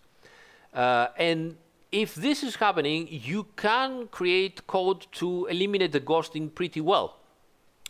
Unfortunately, into a sim racing title, all the objects around you, they are not moving into a constant speed, but they are keep accelerating in all three dimensions, up, down, depth, everywhere. And it's a constant acceleration. There is no constant speed anywhere. And that is what it creates a lot of ghosting. We tried to improve that with KTAA, but it's all custom code again. But it's still present, even though I think we have improved it quite a bit. Now, if we were to change the Unreal Engine version and go to a higher one, all this custom code doesn't work anymore. So we had to rewrite everything again, which is going to get time, resources, money, of course, and obviously with results that we don't exactly know. It might work, it might not. We might get improvements or we might not. We don't know that. And this is difficult. I mean, we prefer to use those time and resources to do other things and improve the game differently, at least for now. I'm not saying we will never do it because I don't know, but this is the reason why we don't just push the button, upgrade Unreal Engine editor version, and voila, the Assetto Corsa now uses the new Unreal Engine. Unfortunately, it doesn't work like that. It is what it is. Anyway, let's move on.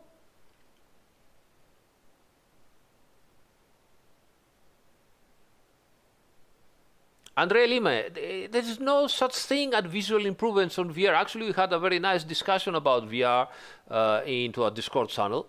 There's no such thing as visual improvements for VR. Either you improve the whole game for everybody and you get better performance, and if you do that, also VR gets better performance, or you don't. So it's not something that we can say, okay, let's think about VR and make it better. How? You have to improve everything. So every time, we improve the performance, and I think you will agree that since the beginning, the performance of Assetto Corsa has got better and better and better. But obviously, it's not like you can, even in 2 years, it's not like that you can double the performance. We actually have, I think, almost 50% better performance than version 1 right now. So 50% is a lot. But you cannot double it. We try hard, but every time you improve it by, 5 frames more, 2 frames more, 7 frames more, and you keep going like that.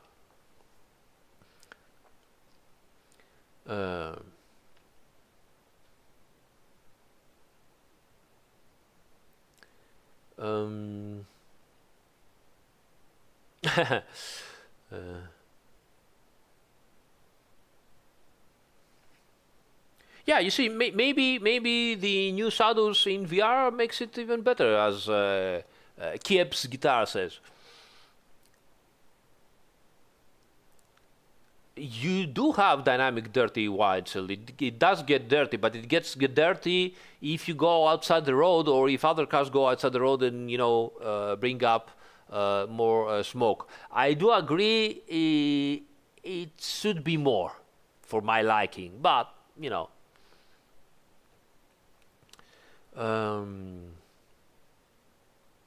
okay, so what we can do, what else happens? So graphics, yeah, real-time contact shadows, visual solid, yeah, we talk about that. Improved baked skid mark visuals, small improvements here and there. Improved dynamic skid marks visuals using different shader technique, again. Improved asphalt shaders across all track. Global exposure tweaks. I think you will like it how the ambient light changes now. Fix some missing sun occluders at various tracks. Yeah. Yeah. Updated dust display in the Ferrari 488 GT3 Evo 2020. Actually, let me show you that. Yeah. Let's show something. So let's go here and choose our Ferrari. So the Ferrari is not here, as you can see. Okay. So let's also reply to because the Ferrari wasn't participating at the British GT track. So here's what you can do. You can go here in another season. Okay. Go into the Ferrari. Choose the Ferrari. Create a new custom livery, whatever. Okay, so something like this maybe. Okay, let's do it like that. Change the library, whatever. Oh my God, my eyes. All right. Yeah, let's do it like this. Actually, like that. Yeah, that looks more interesting. Okay, so you save this, and now you have a custom library. Okay, you go back, and you go to the British GT, and you go here, and it's not here anymore. Why? Ah, yeah, because we are in official. So let's go to all, and you can have everything, and you can also have custom libraries here. I had another library. Yeah, here it is. Okay, so now you can say you can select this and go to Snetterton again. And you haven't seen anything at all because I haven't changed the screen. I hate myself. This is getting ridiculous. Okay, let's do this again. Let's do this again. All right, so let's go in game again. Oh, come on, guys! You know by now that I'm made this way. So official, right? Yes, of course I can explain it again. All right. So I mean, nobody's perfect, but I'm far from perfect, guys.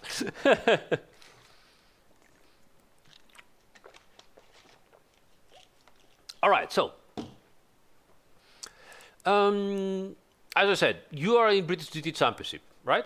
And you go over here and you cannot find the Ferrari. What to do? You have two possibilities. One is you go into the filter here and you choose all, and you should be able to see all the cars, all right? And you can select, or you choose maybe custom and you select a custom library. If you don't have a custom library, you can easily go into another season, for example. You don't even need to go to another season, and you just select whatever car you want, and just add a new library like this. Save it. You go back. You go into the British GT, and again change from the filter. Instead of official, you get customs. You select your Evo car, and here's the new library. So here's how you can change and get any car into any season you like. All right? Okay. This time it goes better. Alright, this session is about consistency. Try to be fast, but don't push it too much over the limit. All right. So here it is, the new dash of the Evo. Now, if we can change it, you see, we have different things over here. That is because the actual digital mirror now with the camera, it's all mirror, and all the information you had before is now inside. So here you can have now, I think it's the temperatures, the pressures. Okay, so let's go even closer. So you have the pressures of the tires. Actually, that was the temperature. That is the temperature of the tires. Okay, temperature from left, temperature from right, and so on. We have the press.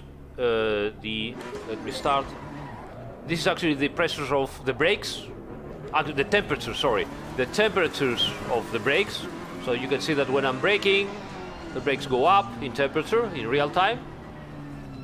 And you also have, of course, the temperature of the tires. So you'll have all this information right here, right now. Thank you so much, Maximiliano. Thank you. Thank you.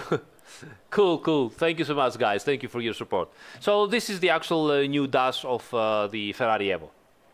As usual, we try as hard as we can to give you the most realistic cockpits from all around the industry. You might have noticed that at the bottom of the dash, we now have traction control 1 that you can see here changing. Okay, traction control 2, again, we change it like this, and it also has traction control 3, which is 0. Is there a traction control 3 in this car? Yes. Do they use it? No. They don't really. They think that it doesn't work properly yet. They are waiting to be, or maybe they don't understand how to use it, or it's enough to use traction control 1 and traction control 2. It is a new feature. They just don't use it yet. They don't find it important to use. So up until something changes, we won't be using it either. All right. So let's go back. What next? So what to do? It's early. It's early. It's 10 o'clock only here. So maybe we can join a server or something like that. Kalispera, Athanasi.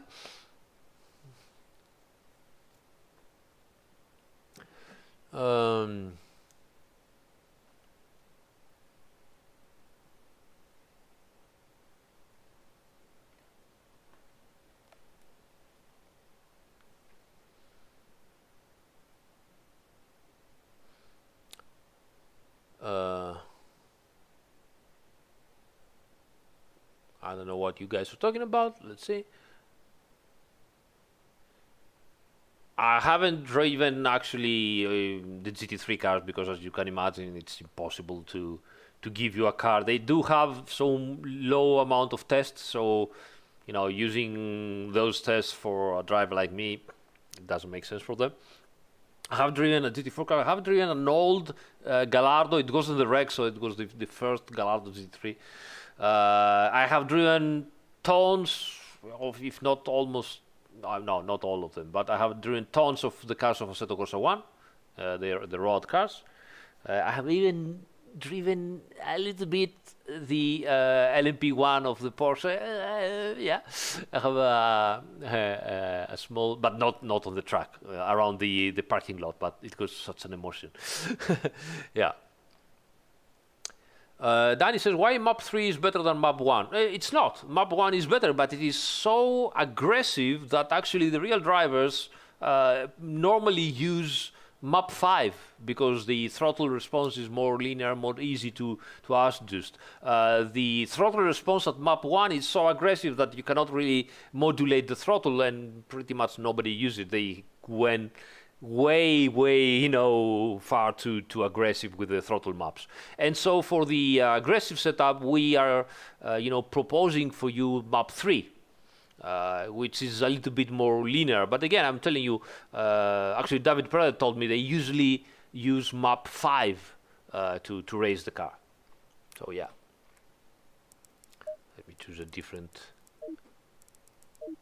Oops.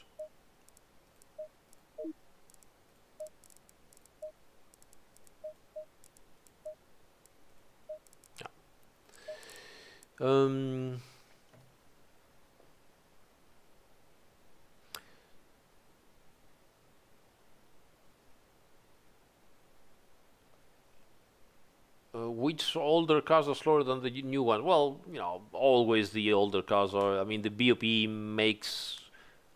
is made in a way that it's very rare that you get an older car and it will be faster than a new car. Otherwise, the manufacturers wouldn't spend so much money to make their cars better. So, a little bit of politics, a little bit of common sense. So.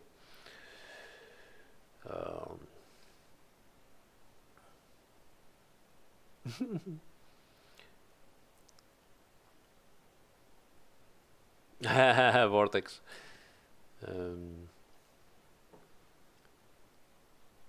I have a roadmap. Until you get something from the official channels, I'm not the guy to ask about it. All right. So, what to do? What to do? What to do today?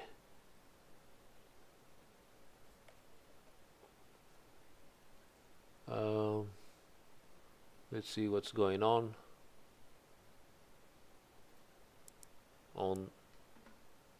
the Discord. Okay, so what should we do? Should we go and what do you guys want me to do? Huh?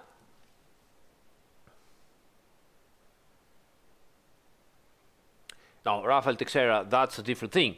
if rules come along and say, okay, cars have to be slower, then all the cars will be slower. And of course, as you know, in Formula One, the homologation of the older cars simply expires every year. So in the next year, you have to have a car that complies with the rules. It's different. It happens the same thing also in GT racing, but in much longer timelines. For example, the old GT1 cars, they do not run anymore because they are not. They cannot get homologation anymore because the rules have changed. So we use Gt3 cars, and so on, so on.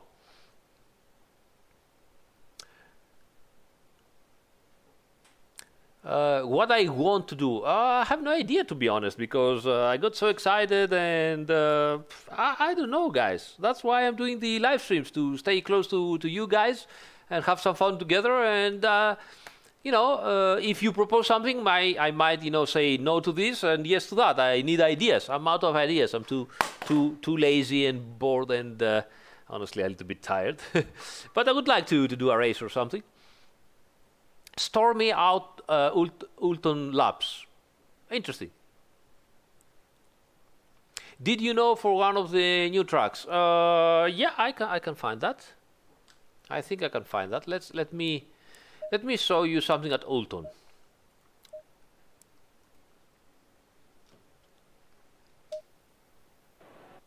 So let's see something at Ulton. Consistency. Try to be fast, but don't push it over the limit. I want to show you something. I'm not sure if I can find it, so give me some time to find actually what I want to show you at Ulton Park. It should be some. Whoops, I've lost completely everything. Maybe it's here, maybe it's here. Where is it?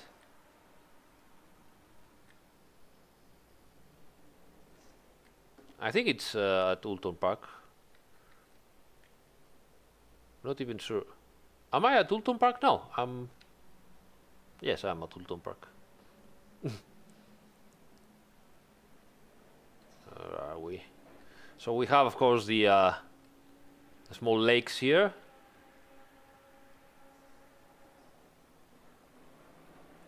But we should have another small one, which I don't remember where it is right now.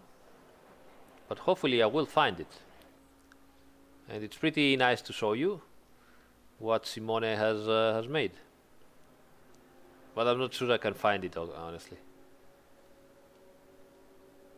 No, we don't do different layouts, guys. As I told you, this is the SRO sim. We do exactly what SRO runs. And actually, we were talking about that in the Discord again today. Here's the situation. Doing different, variations of the tracks takes time, effort, money, development resources, all of that. And I give you an example. Would you like Simone to work on the variation of Paul Ricard track with, the chicane at the straight, which will take some weeks to do properly, and myself also to do the IE lines and everything? Or would you prefer, Simone, to take the time, squeeze it a little bit, get an extra month, month and a half or something, and make Imola for the 2020 DLC that we just released? It's balance, priorities, what to do, So here's your example. I cannot find the place. Maybe here. Maybe it's this one. So you can see there is this kind of start of the water here. Okay. So let's go out. Okay.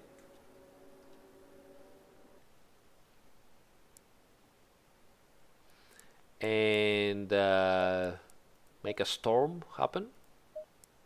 Let's go back again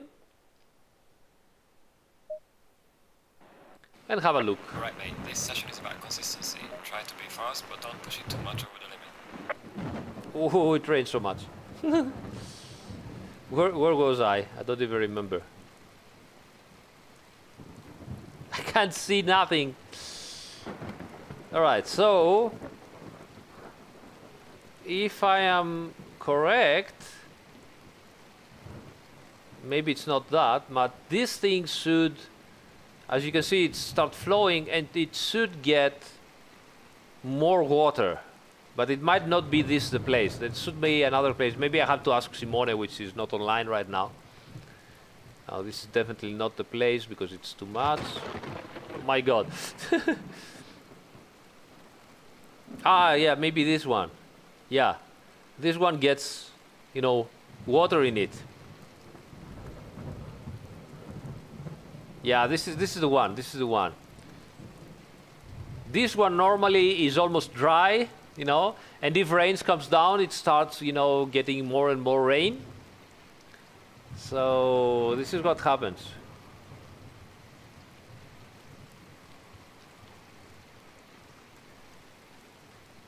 Oh, BRT Cobra, you are such an expert in performance hog and how we optimize the tracks, of course. My god, some guys. So let me go back again to dry weather. Let's see. Clear.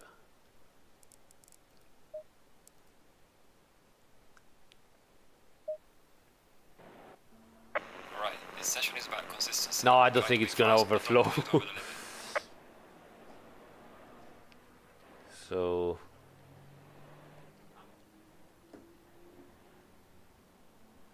where is it? Let's find it. No, it's full, so it's not that. I don't remember where it is. I have to ask Simone, but there is a point where, you know, the water gets more. Other thing I can show you the airplanes. Yeah, I can show you the airplanes. I believe he says Kyalami from the water drains that they get, you know, they get more and more water. That's what he says. That's why it said Kyalami for the rain. So Donington Park. Let's go there. Alright mate, this session is about consistency. Try to be fast, but don't push it too much over the limit. And let's see if we can wait a little bit and see.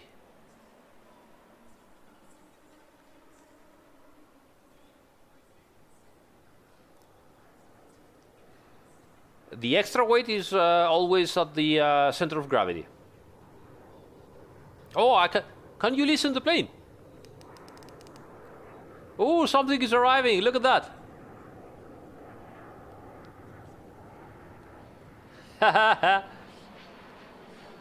Look at this.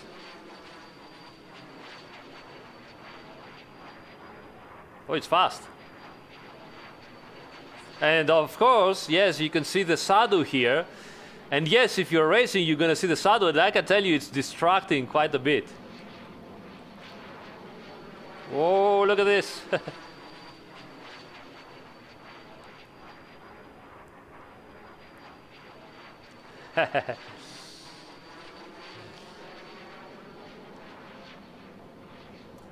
And touchdown.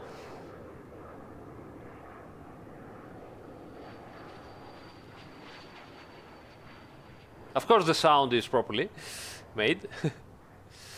All right, yeah. So this was the plane. Now, actually, it seems like a gimmick, you know. Yeah, the plane, but the fact that, you know, you get the shadow going through, you know, the asphalt while you're driving, I can tell you guys, it's very distracting. It's a little bit of a surprise. The first time that happened to me, I didn't even know that Simone had put, you know, the plane inside, and I was like, what is this, you know? And it actually happens in real life, and it is pretty scary when you don't know about that. So yeah, it's pretty cool. There are other things, but honestly, I don't know them yet. I have to ask Simone, and I will show you to them as soon as I know what to show you. How often is the plane? I don't know. It might be also a bit random, so I don't know exactly, but it should be pretty often. Ah, you see, Benjamin says that yesterday Zardier missed his braking point. He missed his braking reference point when the brake flew over. That's amazing. Amazing. Thanks, Benjamin, for sharing this. All right, so somebody asked for a full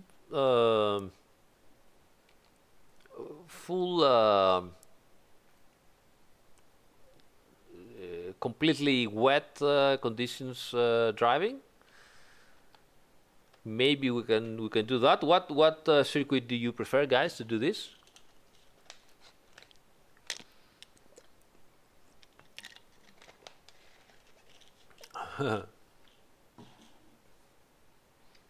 Oh, he's doing the legal race at Donegal. That's cool. Snetterton, full storm conditions at Snetterton. That's gonna be fun. Alton, many people Altons, they say. What do you want, guys? Snetterton or Alton? Do you want me to do a race or small race, 20 minutes maybe? Does the shade of the trees affect the track temperature? No. Unfortunately, no, it doesn't. Sorry. I guess so, yes. Why you shouldn't see the planes on the console version?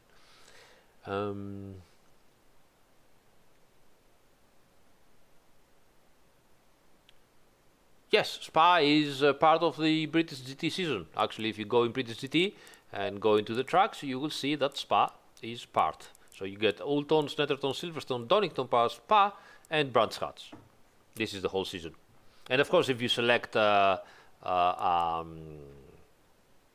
championship, you will get all these circuits in the championship.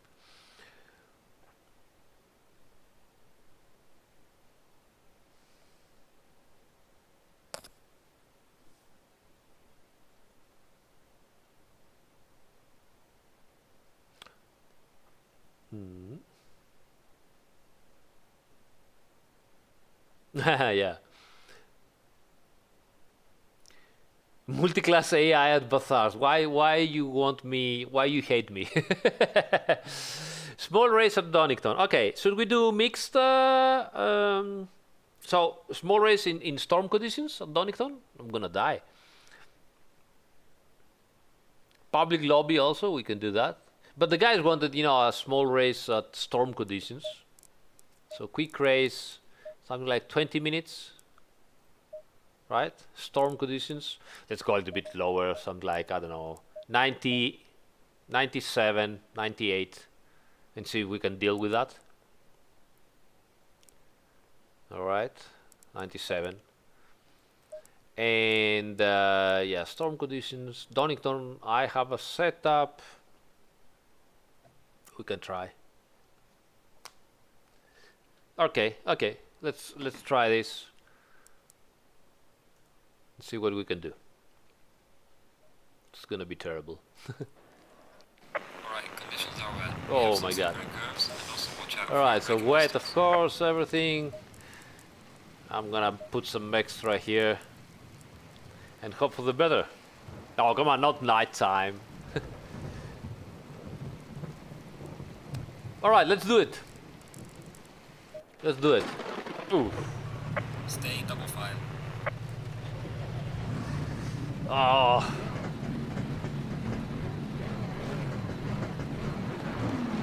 Yeah, Suzimi.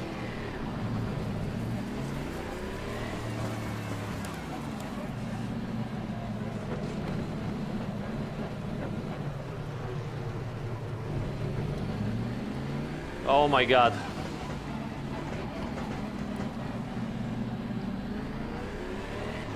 Oh my god, that's gonna be terrible.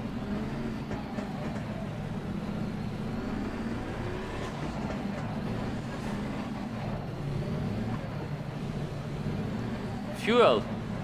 Yeah, I have to fix the fuel. We can do that here. I'm terrible. Okay, let's put something like 33 something. 30 minutes. We did 30 minutes with 50, so something like 40. Yeah, 42. The answer to life, the universe, and everything. Close the pads. Well, not necessarily, but yeah, we could try this. But yeah, okay. Okay, let's go. Go in double file.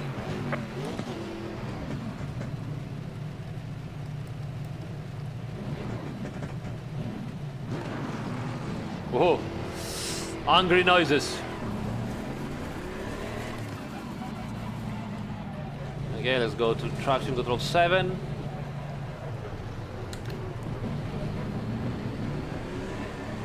My God, what? I can't see nothing. No, are you kidding me? I cannot see a thing.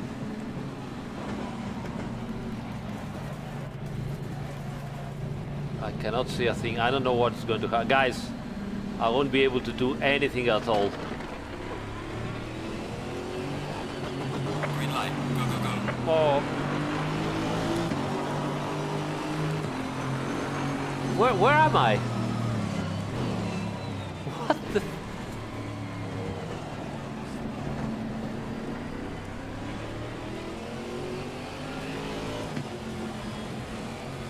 I don't know where I'm doing, where I'm going, what is happening. Oh!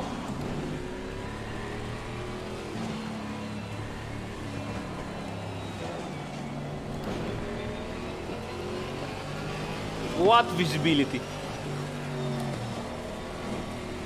Storm conditions.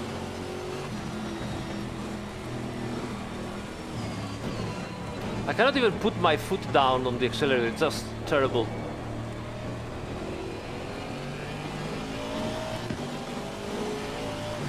Can't see a single thing, nothing.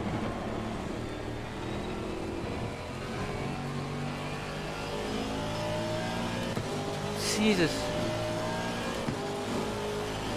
More traction control, please.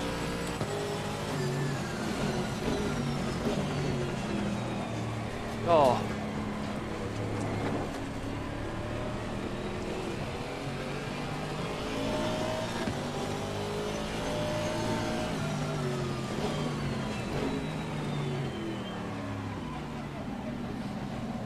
This is... I have no words. What have we done?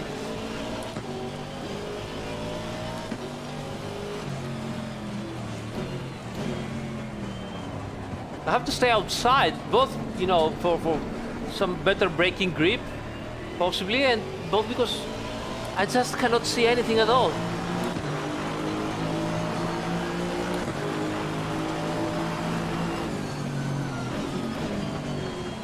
Oh, brake, brake, brake, brake.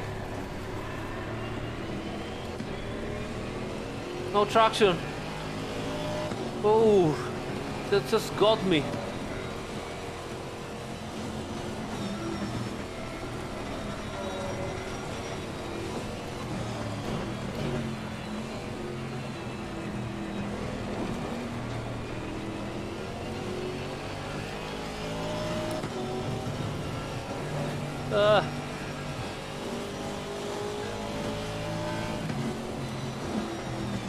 What on earth is happening?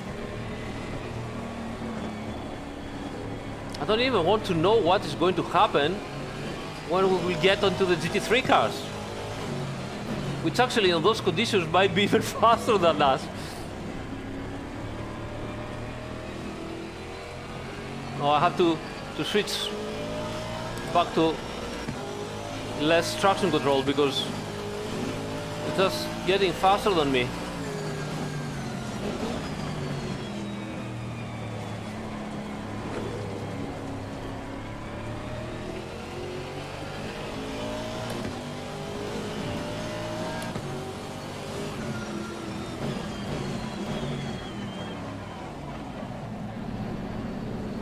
The pressures are so low.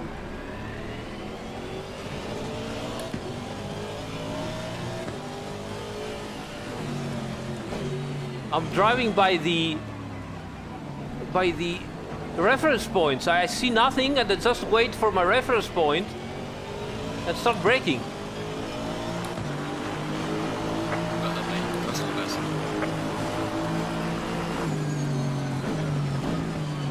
There's no other way, actually.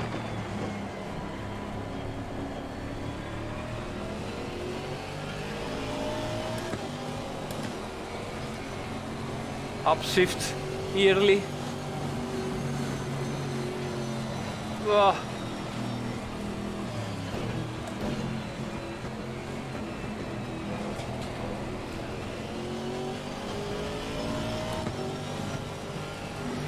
Normally, you should see the AI making mistakes, but you can't because there is no visibility.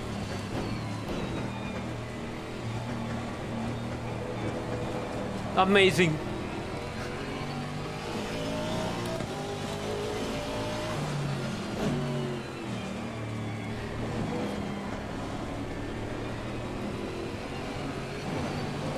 Oh, grass.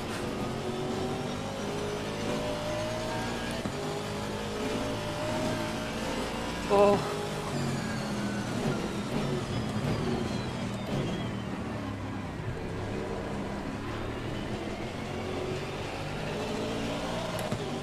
Ah. Whew. Ah. Oh. Stop! Stop the car!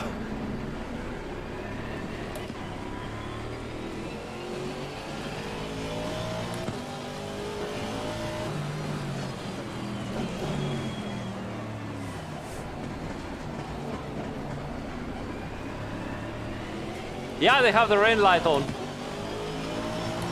Not that you can see much. Well done, mate. The fastest lap so far. I mean, the whole car squirms around, even on the straight line. It just moves around so much. And in here it's so... I mean, I'm afraid to put my foot down. I'm honestly afraid. Ugh. Oh, I'm going out. Oh, this is so...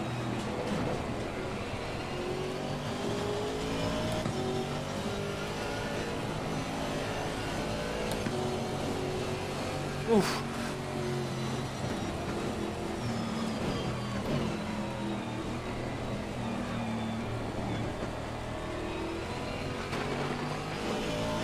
Now keep in mind that these conditions, we put it in the simulator, but it is actually red flag. But, you know, we wanted to give you the experience. And you, damn you guys, you should be driving here, not me.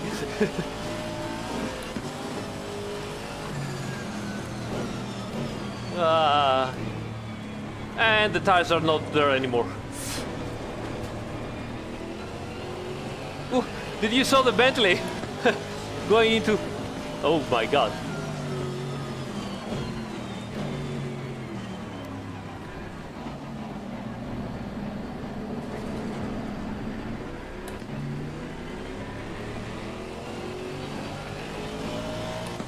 Red flag, red flag. Car on the right. Oh. Clear on the right. Oh.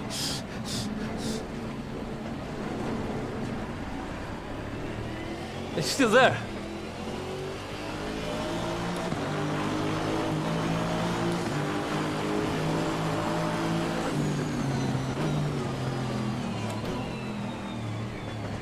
Oh, he got me. Carlos, thank you so much, mate. Oh my god, don't read the chat, don't read the chat, don't read the chat! Oh. Look at the Mercedes. Go away, go away, go away. Drunk. Don't read the chat. Damage? No damage, good. Nothing happened. Except damage my ego. Nothing else.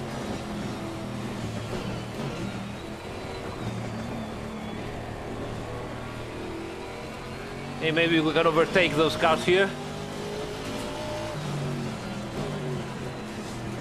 Did you saw those spins over the grass? They were so realistic. It's practically ice. I love it. They were just, you know, spinning slowly. Oh my god.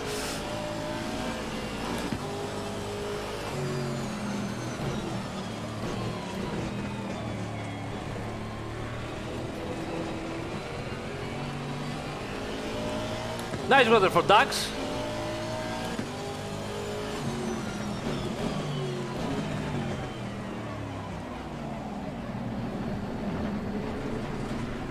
Now the problem is that I could use less traction control into the hairpins, but then at high speed it's so dangerous. I just cannot do it.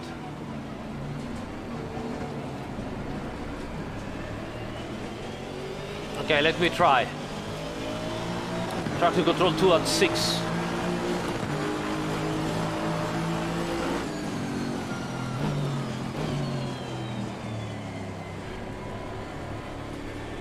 It's better here. You're at the halfway mark. Keep pushing.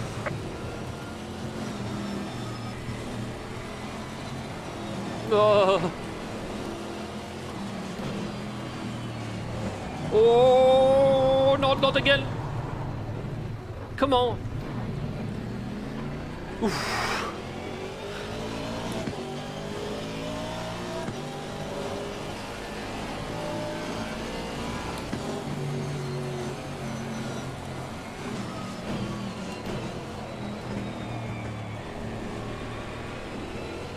This is ridiculous.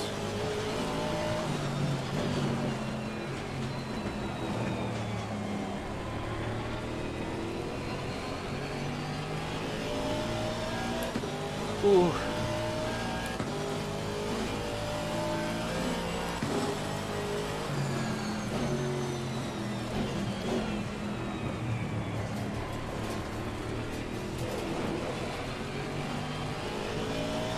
Okay, let's go get that BMW. We can do it. No, we can't. Ah. Last famous words.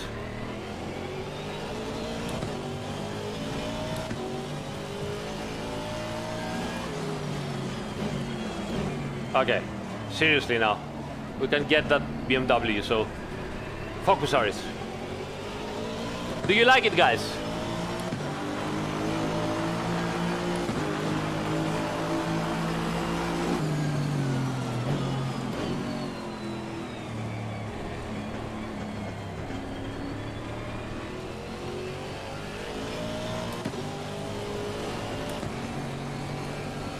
Oh.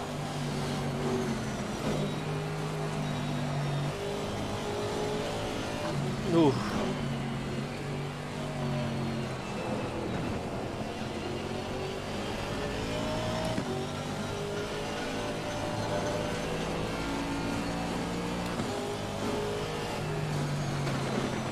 Oh. Saved it, saved it. No. Oh, come on, Aris. It's so difficult.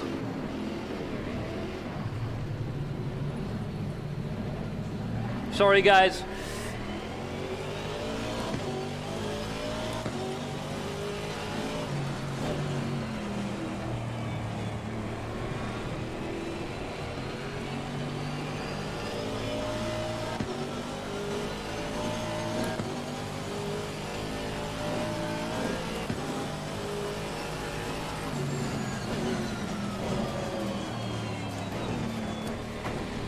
Cannot brake anymore. What is going on?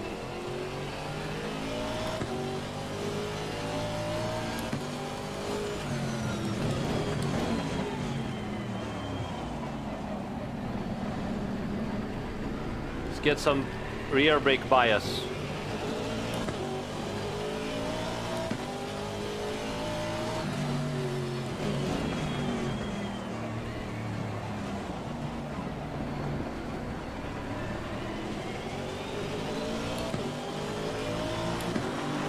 Those conditions are really impossible. My tires are cold. Everything is off. just have to drive, but honestly, if I try also to read the chat, it's just not possible.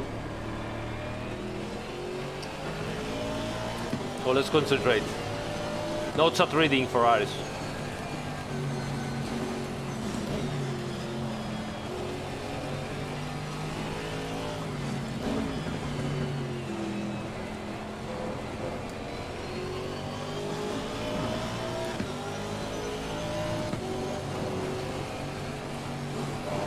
Oh, the curb.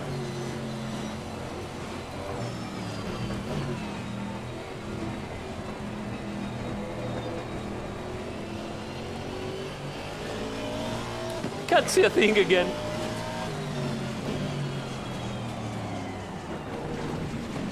Oh, come on, Aris. Get your shit together. I can't see a thing.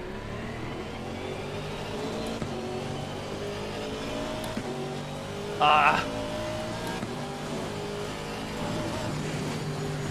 I can't. Don't make me read the chat, guys. Should I try the race again?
Hello, Sadiq.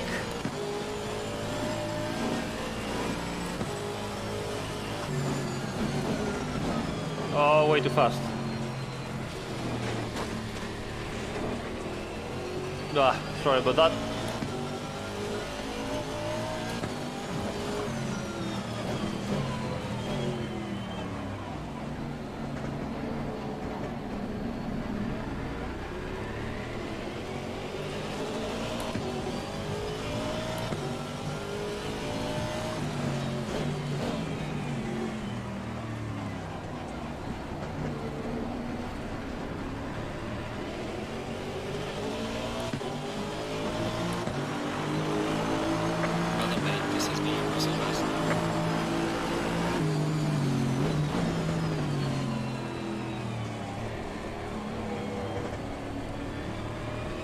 More laps, I guess.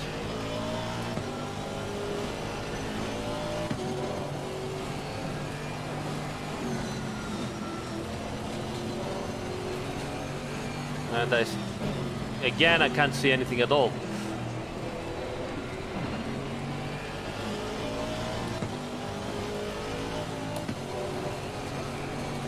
Is the GT3 car over there or no?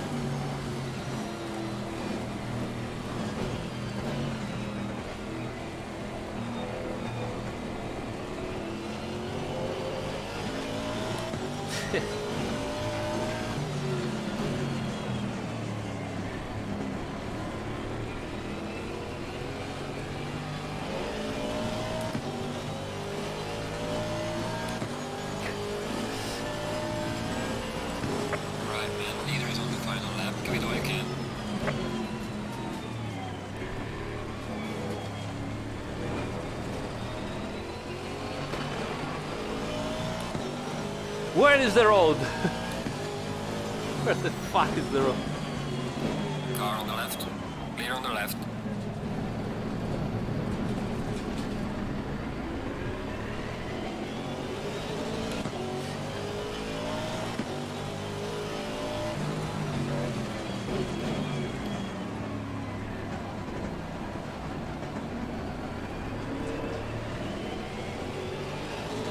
Yellow flag in sector 2. Last lap.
Where am I going? Leader has finished the race.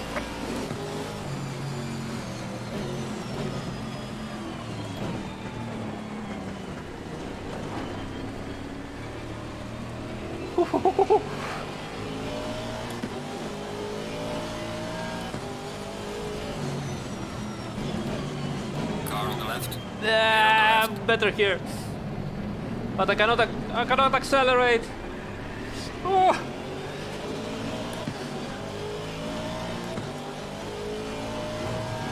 Light braking. Car on the right. Clear on the right. No. You cannot do this. I've lost it all. So there you have it. Whee! Race is over. Good job, mate. You did your best to bring it back to the pits. Oh my god. Oh.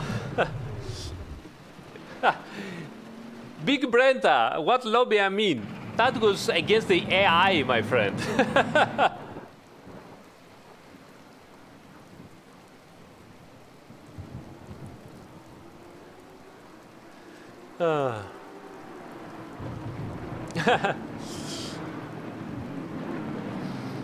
All right. It wasn't bad. I'm sorry I wasn't so, you know, concentrated to give you a better experience. I was doing, you know, lots of errors, but it wasn't bad, right?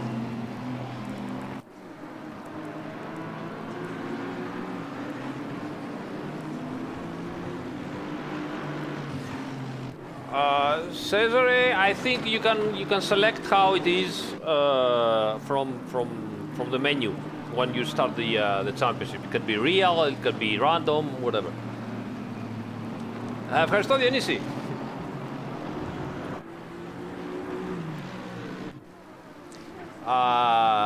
Lucky guy, we explained the shadow contact before, so I'm not gonna, you know, explain it again now. Right, so that was fun.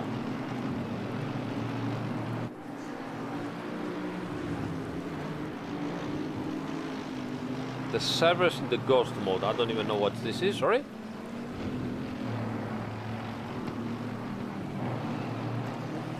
If you run any track but in the British GT season, you can have mixed race, yes. Absolutely, Sado. Yeah, they are amazing tracks. They are old style tracks, difficult, bumpy, you know. I love that. The car moves around. You have to not only find the correct line and take it to the millimeter, but you have to react to what the car is telling you. It's wonderful.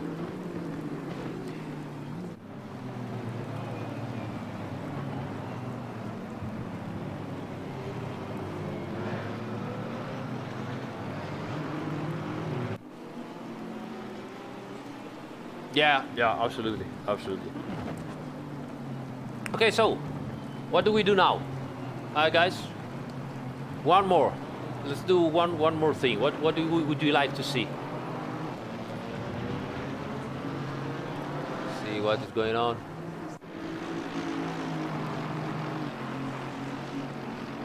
Okay, cool.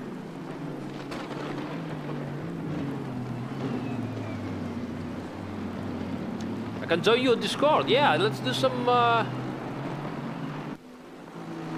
don't know. Thank you. Ehi, ciao da Brescia, fantastico. Siamo vicini.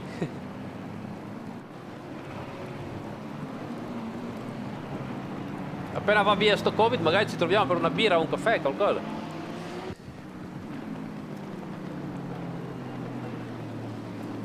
Chris B. Cross, it is allowed, but I don't think the YouTube live chat permits you to write links, you know.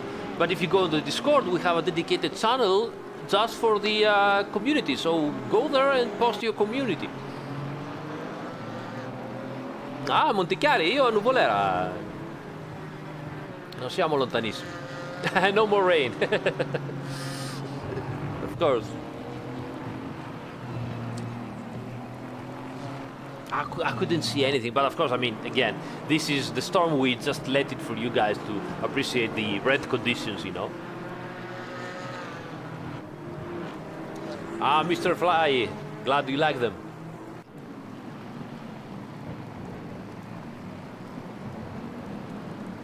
Amir, what is bump steer? We haven't changed anything in the physics, so it's placebo again. Also, don't think that I don't know what you're telling here and there. So I don't agree. Sorry. Ha! Pensa te. Oh, that's finished.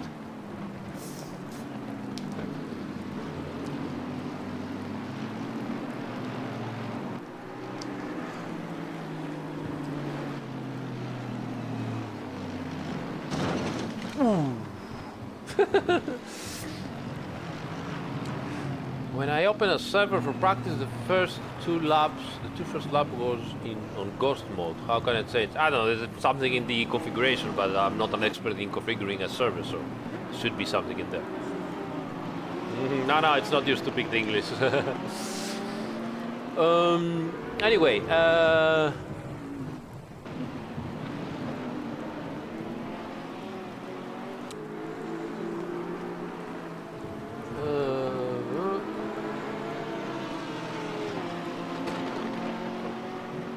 What should we do now? Next thing. Night race at Snetterton. No, come on, not again. We should do maybe Alton Park. We should do Alton Park. Join a random lobby at Monza and survive the first corner. I can do that. You can try this. Yeah, let's try this for fun. Let's see if I can survive.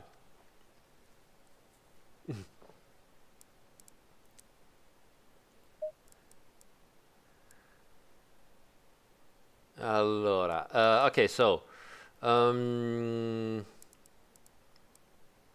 Monza, right? So let's search for Monza.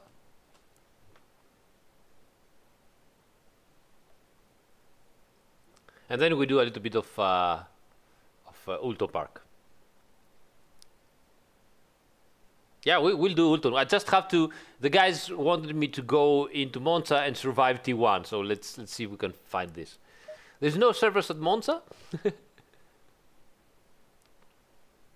Everybody's, you know, running.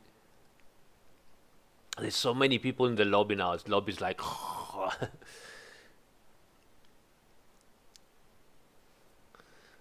Okay, here we are.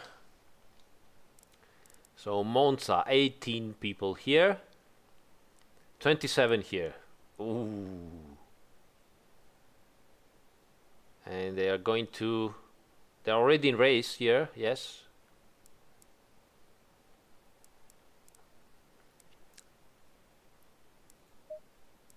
So what car should we get at Monza? I don't even have a... I think I have a setup for BMW, but I don't know. We can get whatever, and just, you know.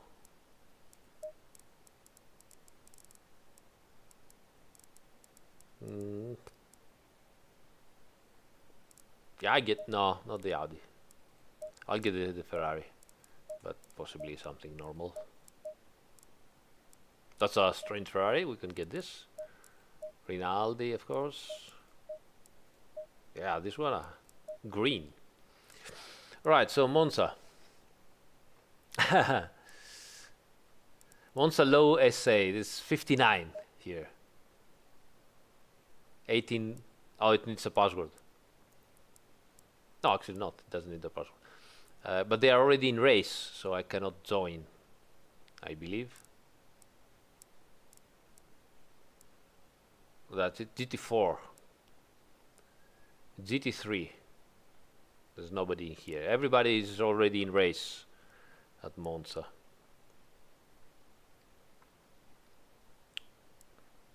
So what can we do? Thank you, Matthew. Mixed at Monza, but there's no players. No players. Everybody is on DLC, so there's nobody here. SI 19. Oh my God, this is gonna be. Let's get into that and have a look.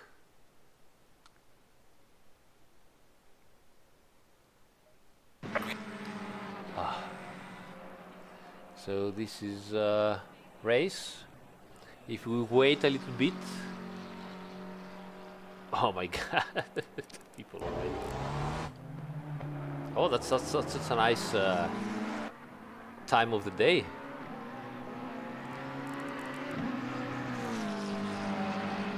Let's eliminate at least the chat, because those guys are strange, of course. Have a look. Oh, the first and the second guy are fighting.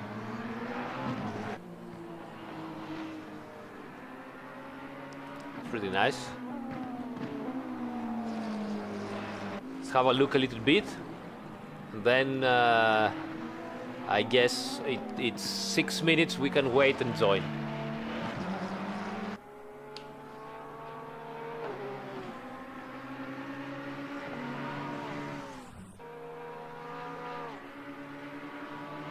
Winodogs, no, it's not like that, mate. You don't know the exact story. So Winodog says, there's a problem with Snetterton. It's going to make our sims look dated.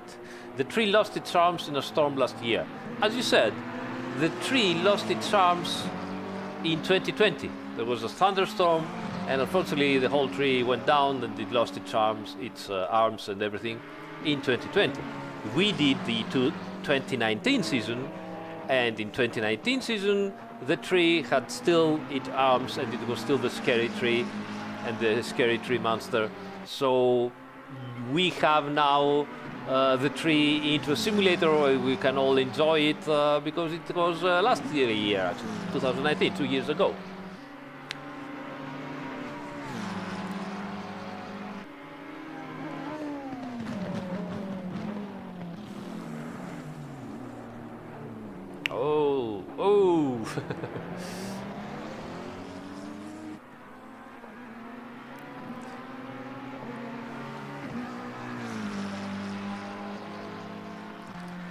So let's see what else is happening here.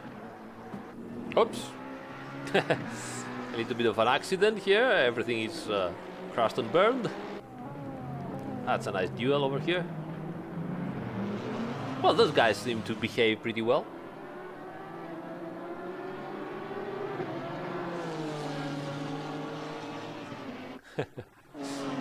Yeah, who knows if those guys know what is going on right now.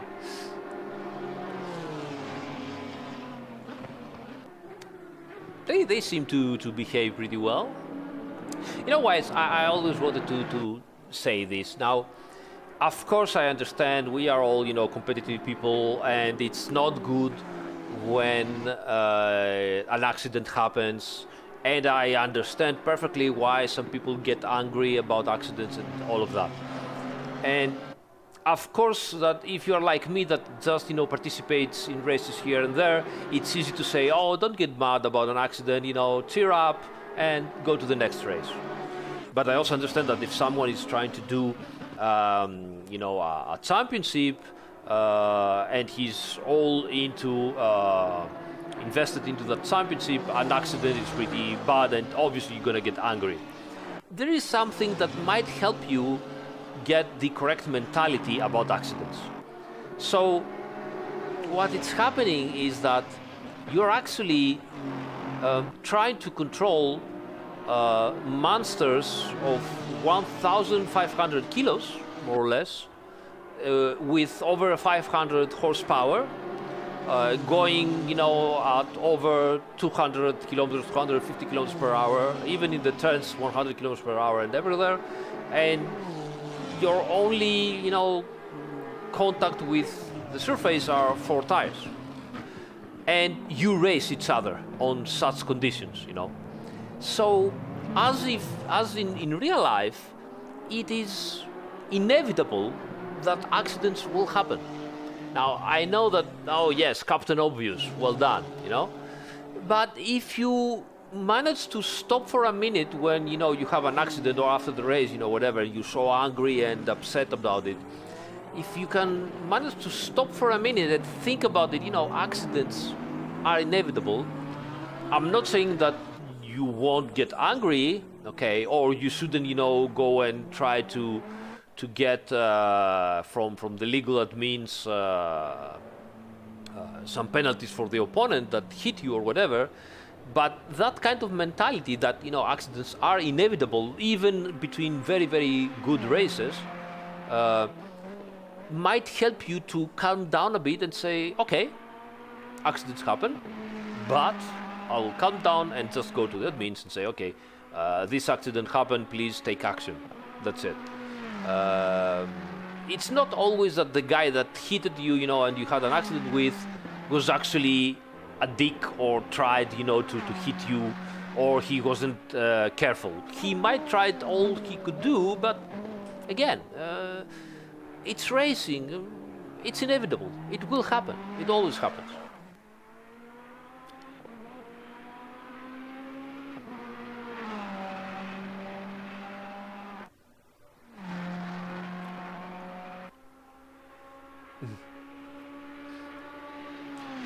No, that's a pickup race. I don't think it's a community legal. This is a completely random race we chosen, and I'm just waiting for the race to end.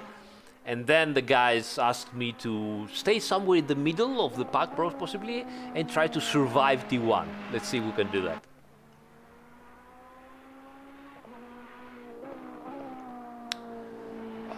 Naughty, it doesn't have to be frustrating. So if it is frustrating, switch to another car. If it's not frustrating, if you like it, stick on it, and you'll manage to, get better as a driver.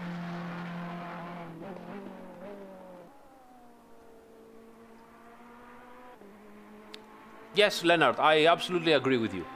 Absolutely agree with you. There is always something that you might be able to do in the future. Yeah, absolutely.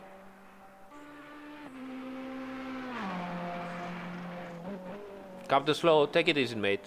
We don't ask you. I mean, what is it? Take it easy. The community tried to help you, and they have listened to me so many times. So, what's your problem? Alright, man. The leader is on the final lap. Give it a final push.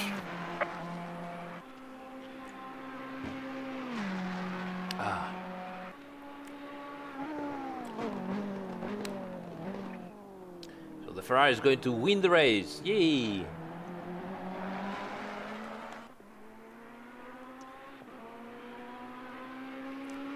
We will.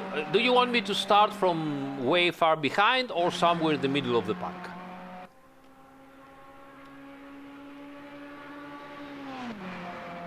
Let me know if you prefer to start somewhere in the middle of the pack, because it seems that the pace is not that fast. So I mean, I don't want to say, you know, bad things. I mean, I could get pole position, but maybe somebody really fast comes in and humiliates me completely. But at this pace, probably I could be able to get pole position. So let me know. Middle. All right, pick middle of the pack.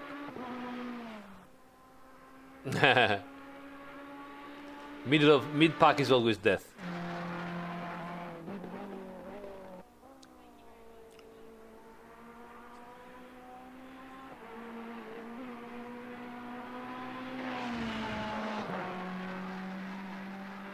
Yeah, thanks, ACC driver. We have another guy that wants all the attention on him. He just don't get it. I honestly, I don't know if they do it on purpose or if they are just so immature, you know, asking all the attention on themselves in a live chat like that. The leader has finished the race. All right, race is finished. So look at the other ones. Almost done. Oh, there's a duel here.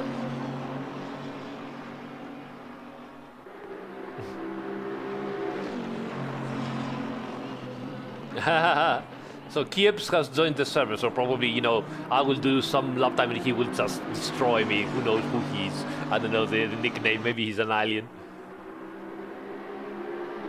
I don't know, Luigi. Yeah, I would love to, but I don't know, honestly, if we will be able to add manicures. I have no idea. And as usual, guys, for future plans, you will never learn it from me. Firstly, because as I have explained, it's not possible. There are many things that I have to respect in terms of licensing, you know, cooperation, contracts, all that stuff. So all the news for the future always come from the official channel first. So I'm sorry, I know that you want, you know, you're excited and you want to know what is going to happen in the future, but even if I knew, I couldn't say. So it is what it is. Okay, let's go back to the garage and wait for the change of to qualifying.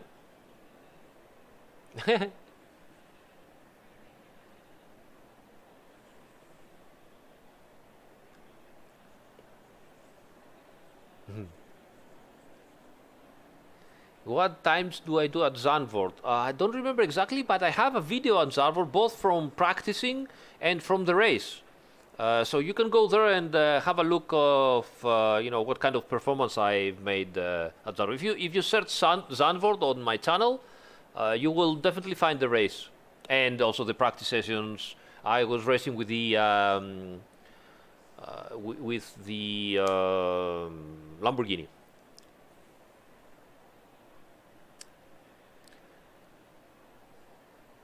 Yeah, they're really hard, Bob. The new tracks are really hard. Don't forget fuel. Damn it. I'm getting worse than Kevin now. Ah, thanks, Yanis. Thanks for telling.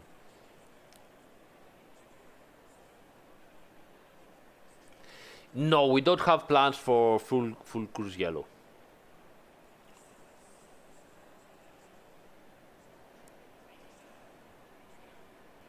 Qualifying. Green light. Go, go, go.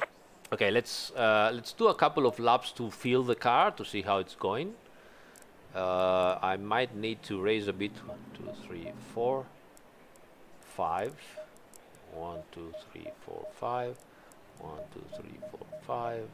And 1, 2, 3, 4, 5. Because it's usually those setups are made with 30, 33 degrees, and now it's much more cooler. Let's do a lap or two to feel the car, because obviously I need to understand how the car drives.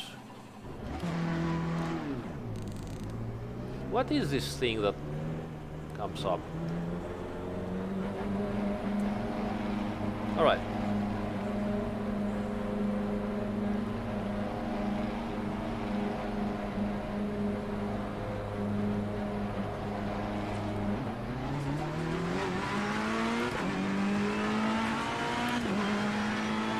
Oh, That engine is so angry. So angry.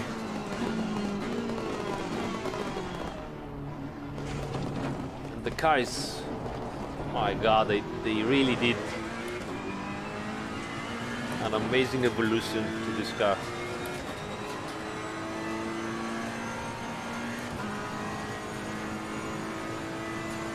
I won't do the lap time. I will wait to see what lap times the other people are doing. Up, cold tires and everything. You saw how it jumped over the curb. It was much more natural and it didn't took fly.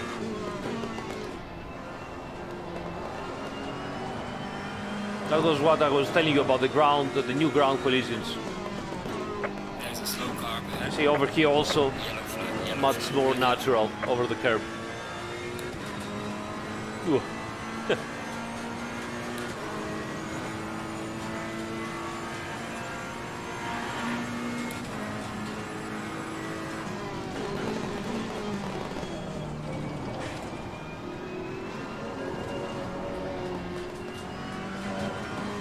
Car on the right. Clear on the right. Yeah, the guys are trying to learn the car. I think they are new drivers.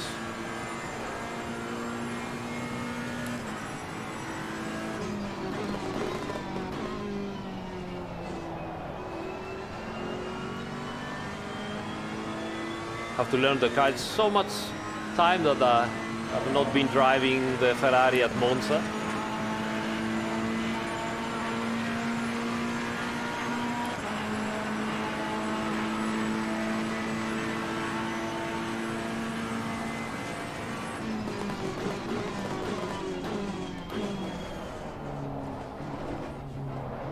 Oh, so agile. Amazing.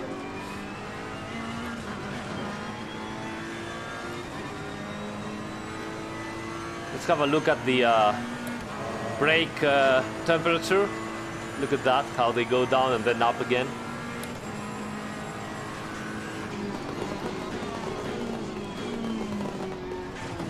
Oh, so nice. If you saw that, how it moves around on the curbs. I think there are spots at the server. I'm not sure, but I think there are spots.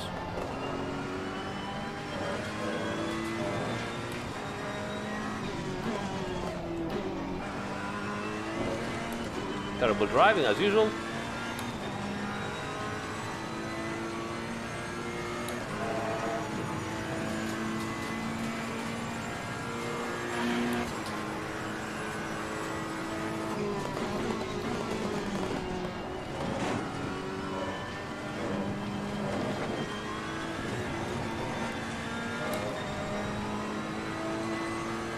Car is so angry. It's so angry. It was one of the most, great cars, but the engine was, lots of BOP, and now it's so angry. It just touches the grass and wow, it goes. Yeah, let me stop here. Do something like a 150.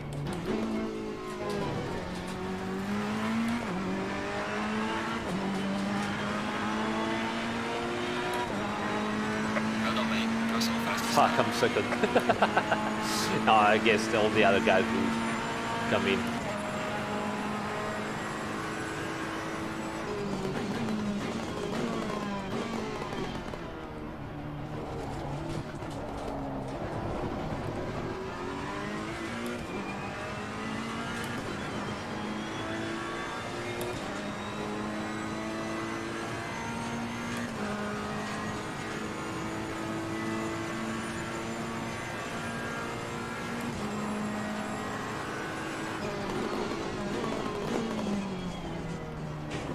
Oh, I love it. Look at this.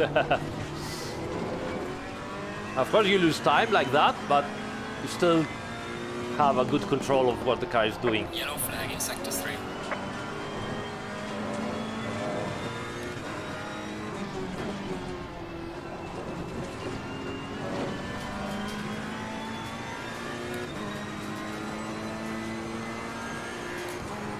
Yes, the Ferrari dashboard now for the Ferrari Evo, it's the proper dashboard from the car we were in a little bit of delay, but now we have it.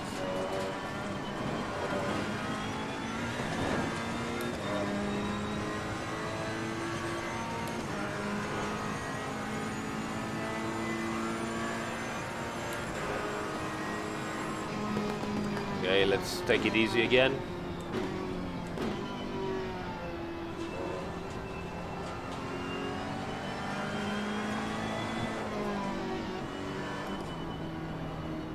Of course it is out.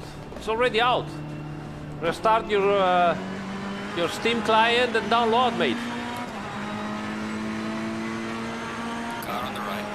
Clear on the right. Oops, I was about to do the disaster myself. Okay, that was the winner, so let's go behind him and see what he can do.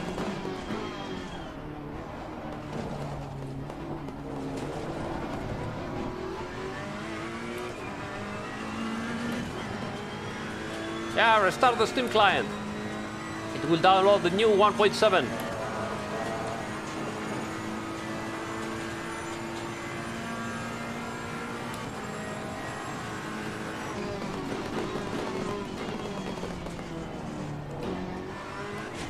Boom, boom. Hello, Random. How you doing, mate? Are you enjoying the new DLC?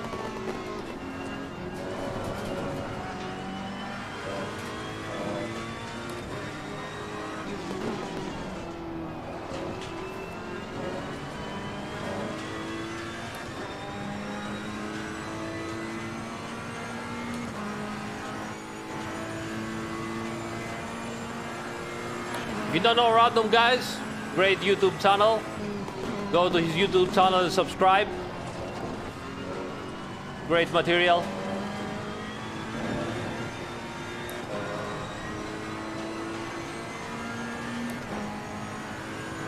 Perché, Mario?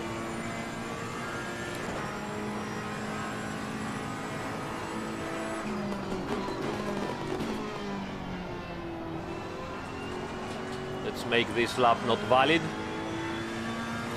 Lapping validated. All right.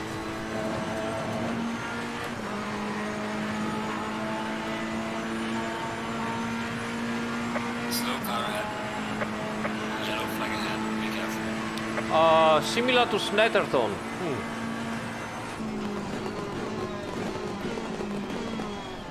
You can try maybe Hungaroring, maybe?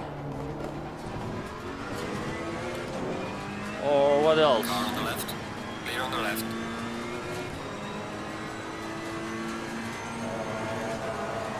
You could try Sector 3. Zolder, maybe? Yellow flag ahead. Zolder, yes.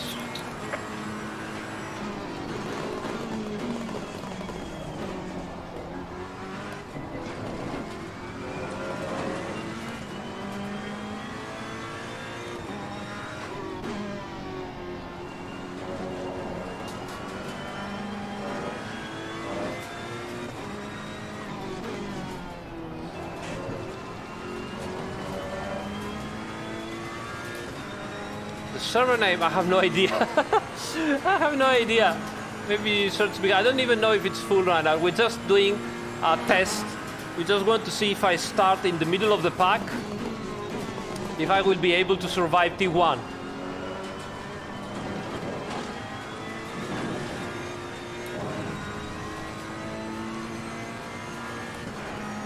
So that's the testing today. You know, just trying to see if I can survive T1.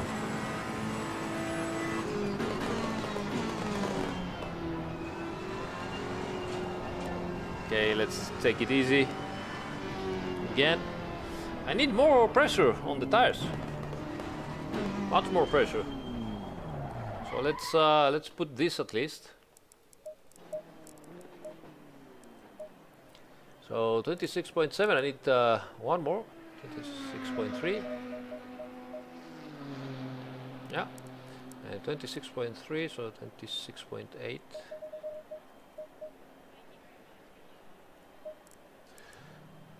And 26.27, 25.8.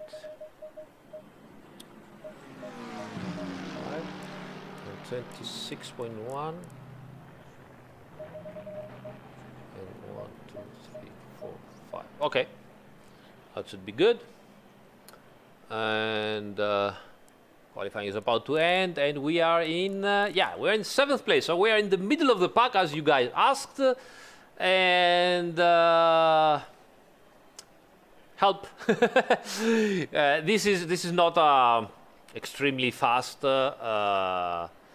It seems it had SA safety rating of 29, I think, to join it. So it's going to be risky, of course. Many people that don't have experience. It's not. We're not here to play games on those people. We will just try to see if we can survive T1 because the live chat asked it. So yeah, let's have a go. The Q is the quality of the connection, I guess. So if it's 100%, it's fine.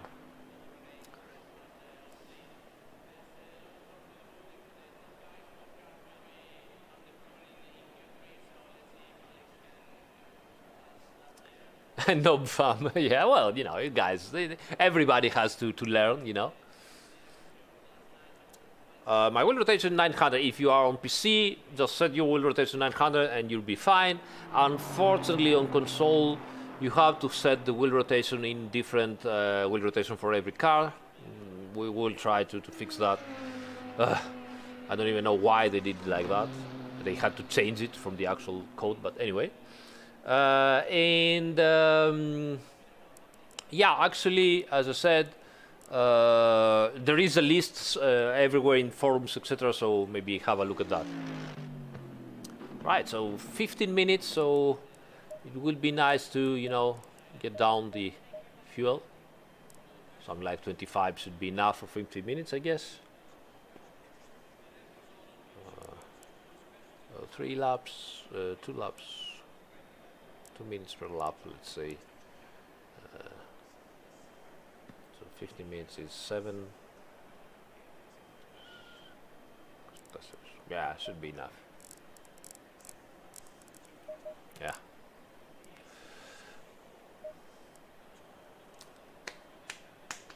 Pop, pop, pop, 30 seconds. Okay, let's go. The small bar at the left of the car logo is the ping of that driver. Yes, Bob V.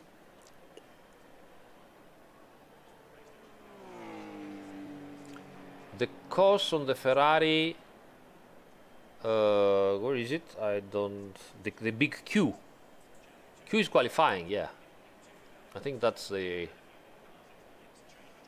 We'll see now if it changes in air. Yes, air. So you get different, the dust says different things for different technology. Ferrari, yeah. All right, so we start in 9th position. We are exactly at the middle of the pack. And boy, oh boy, oh boy. And I'm also on the inside. That's even worse. I will try to go on the outside. It's safer, I think.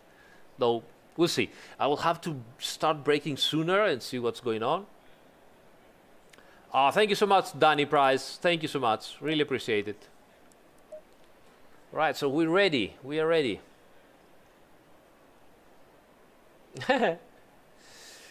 Don't crash into the dev. Don't crash the dev.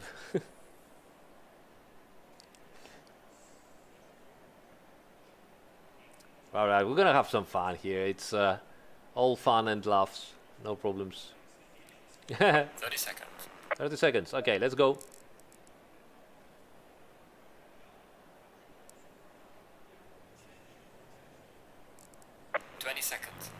All right, let's see what we can do. Hopefully there is no wrecker inside just for fun and all people just try to race.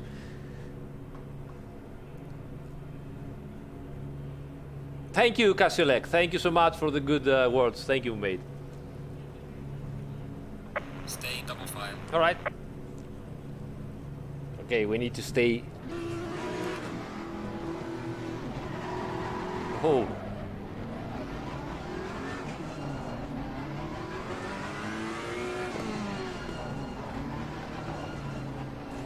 Oh, we're gonna have cold tires and cold brakes and everything's gonna be terrible.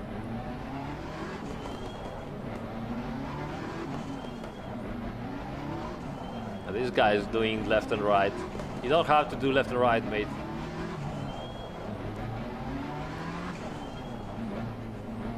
All right, wish me luck, guys.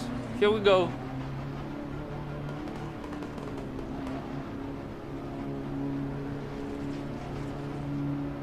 Green light, go, go, go. All right, here we go. Let's move to the outside here. Hope for the best. Yeah, here he comes, here he Car comes. on the right. Clear on the right. Car on the right. Clear on the right. Yeah, we did the T1. Come on, all right. T2 is even worse.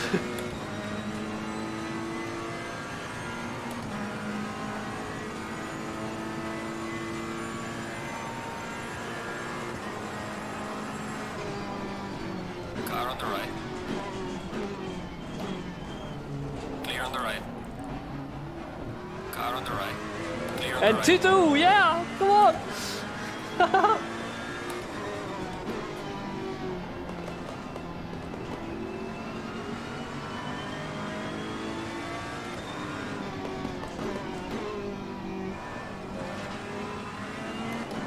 on the left. Clear on the left.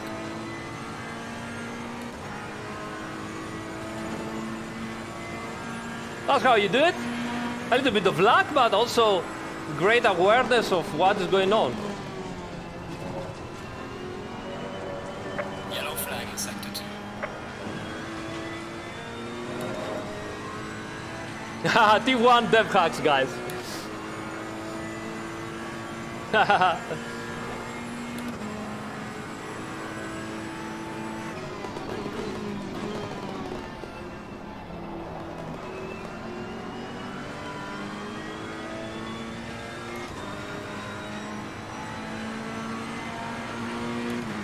The guy's defending. Good, nice trajectory. Clearly is defending, so good for him.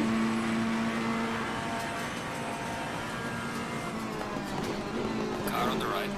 Clear on the right.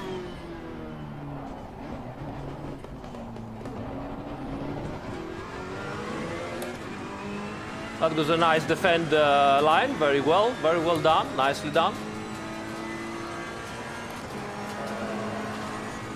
The best thing that he has to do now is practice and find the correct brake reference points for the defensive line, because obviously he didn't know exactly where to brake, you know, while keeping the inner defensive line. That's why he had to brake so sooner. But very nice, showing me his intentions right from the start of the straight line.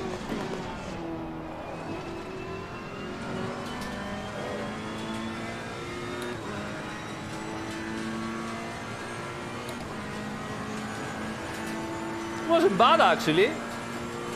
Those guys, I mean, they're trying and they're doing great.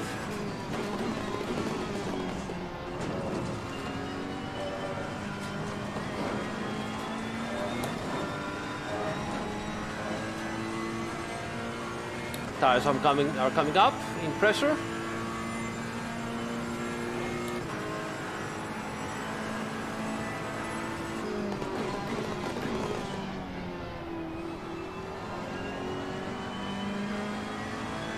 I've lost the apex over there. The sun actually made me lost the apex. Fastest lap of the race, mate. Good job.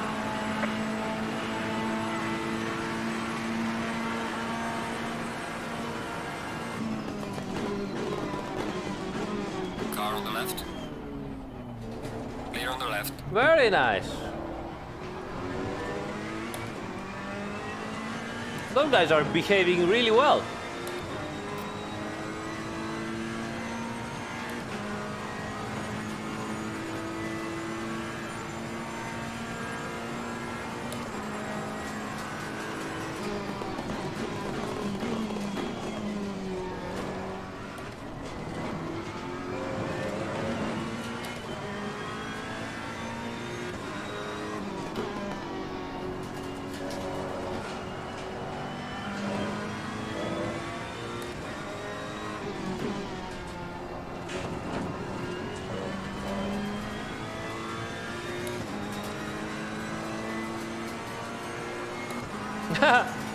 They are racers, guys. They are still young, you know.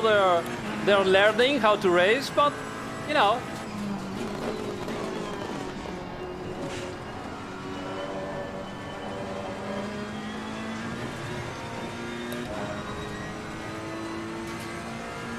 As they said, Bob Ross will say, we don't do mistakes, we do happy little accidents.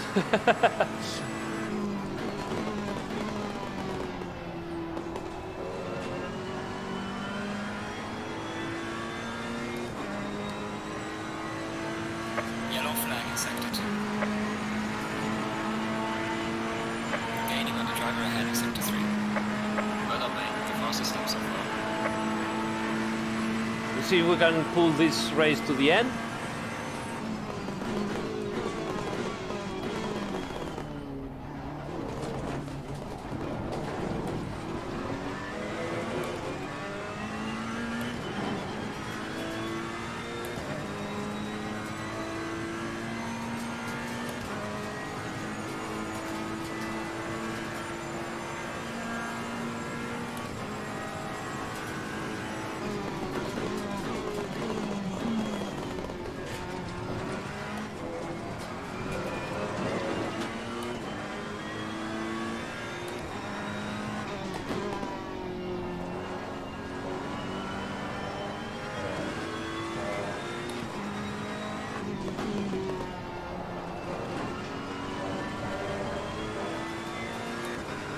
Podium inside, yeah. Not much time, and those guys are starting, you know, to getting better and better in front of me, but we can try.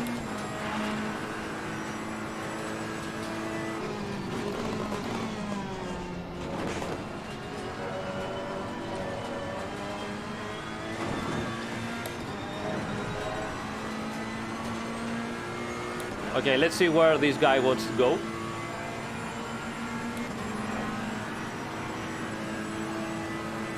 Car on the left.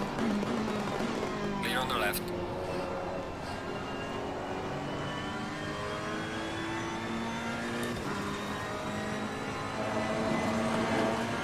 Very nice, very fair driver. Wonderful. We are at the halfway mark. Still a long way to go. He will try to overtake me. Let's give him the inside and see if he can do it. Car on the right. It would be nice to see. Clear on the right.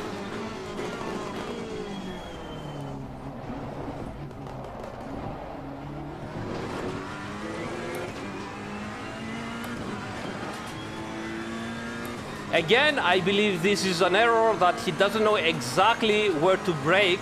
He doesn't have a reference point when he's doing the inside lane. So here is something to learn.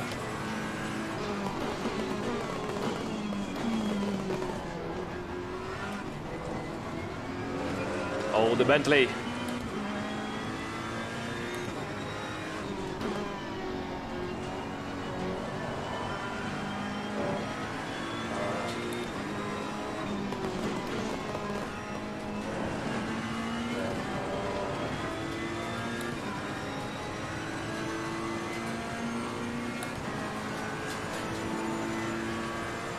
Look at the Bentley, it's so fast on the straight.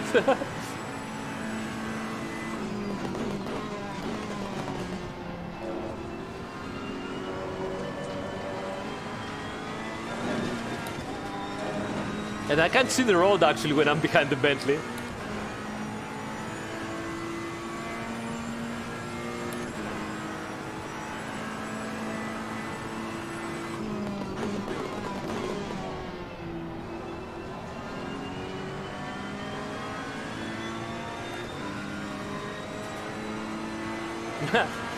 It accelerates so fast.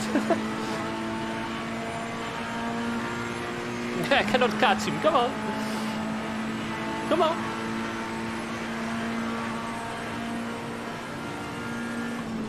Car on the right. Clear on the right. Nice. Very nice. Very nice. Well done. Excellent Clear on the right. defensive maneuver.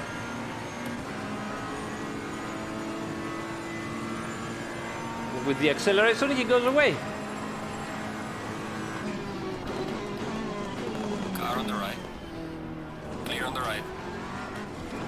Very good. He left him the inside. Great driver. He had every opportunity, if he wanted to go into the inside himself and defend over there. He didn't do it, but normally, you know, once he was ahead of me, he should have moved into the inside if he wanted to defend. He decided not to do it. That's another thing, but you can do it that if you want to. And that would have been very difficult for me to counter-attack.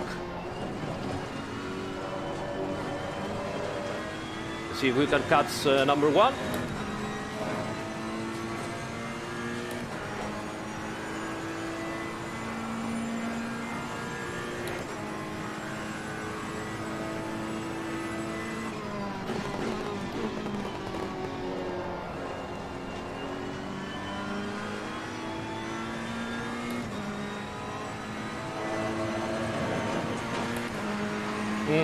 Almost 3 seconds, won't be easy.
Just two more, this 1.5 laps, so I don't think we're gonna make it.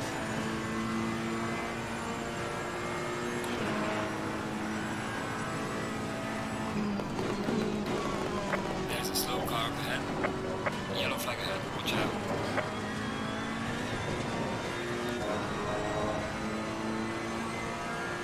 Maybe he gets a little bit of traffic. I can catch him, but then overtaking him is gonna be difficult.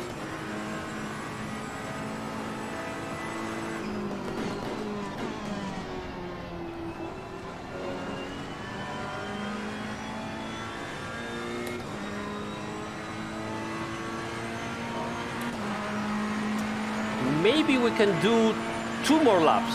2 more laps. Fastest lap of the race. Great job, man. 2 more laps.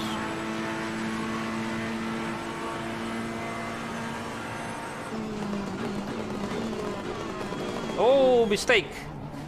Mistake by him. That's a great opportunity for me.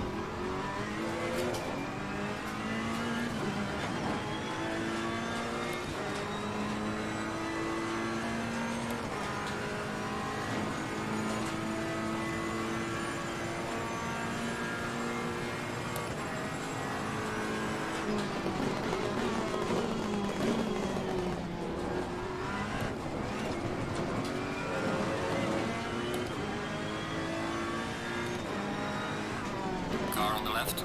Clear on the left. Thank you so much.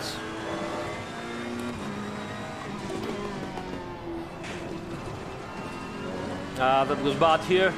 My mistake.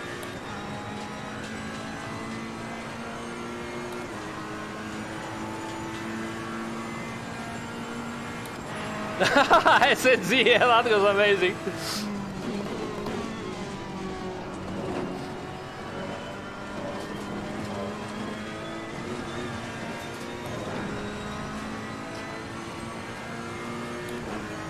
One more lap.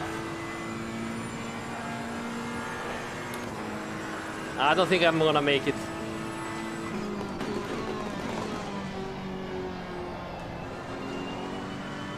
I need one more mistake from him.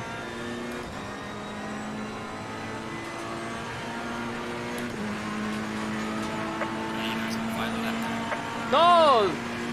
Don't, go! It's not over yet, mate!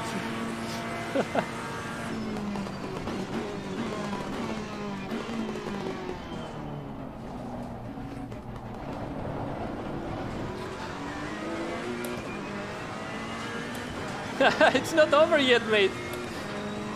I don't know, maybe he was waiting for me. I don't know. If he's one guy from the chat, I think. Look at the Mercedes, how fast it is.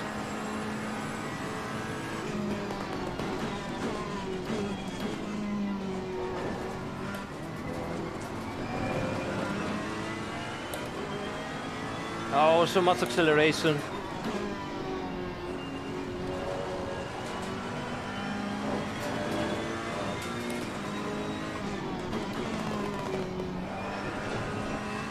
Don't hit me, oof! That was close.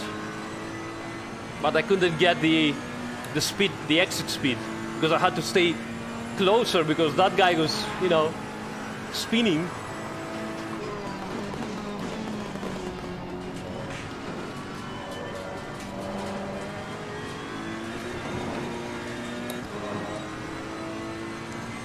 Come on, get the slipstream, Ferrari. Come on.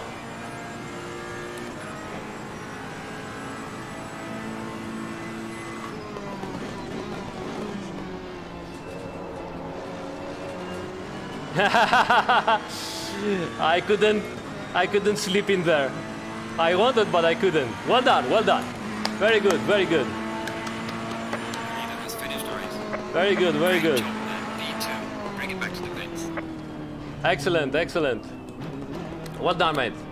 Very good job. What a race! What a race! That was amazing. That was really good. Well done, mate, too. That was great. Yeah, there, you see, the door was open. It's risky. You don't want to really go there and ruin your... I mean, I don't know. Possibly in, you know, in a championship, you know, for the win, you might do it. But it's really risky over there. You see, there was so a little amount of space. Actually, let's see. Let's save the replay. And so then we can go outside. Let's say hello to everybody here.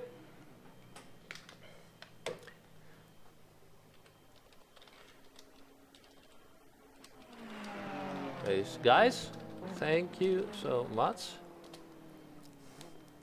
Keep it up. That was really nice, actually.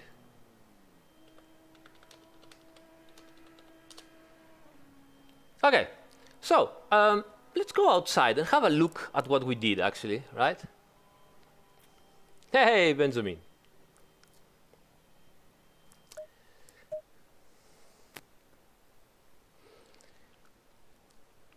So let's have a look at what happened into this race, all right? So gallery, replays, here it is, play. I want to show you the start of the race because it is true that there was just a moment before, you know, no, this is not this, sorry.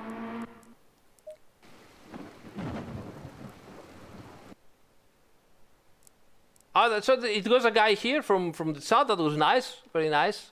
Well done, mate. So replays, highlights, automatically saved. This is the one. All right. Well done, mate. Leonard Bierman. It goes from the chat. So well done. Very nice, very nice. The day you raised the physics guy and won. Yay! Well done. All right. So. Okay, let me show you. I really want to show you the start. Okay, of course, you always need a little bit of luck. That's, you know, and we had some luck here.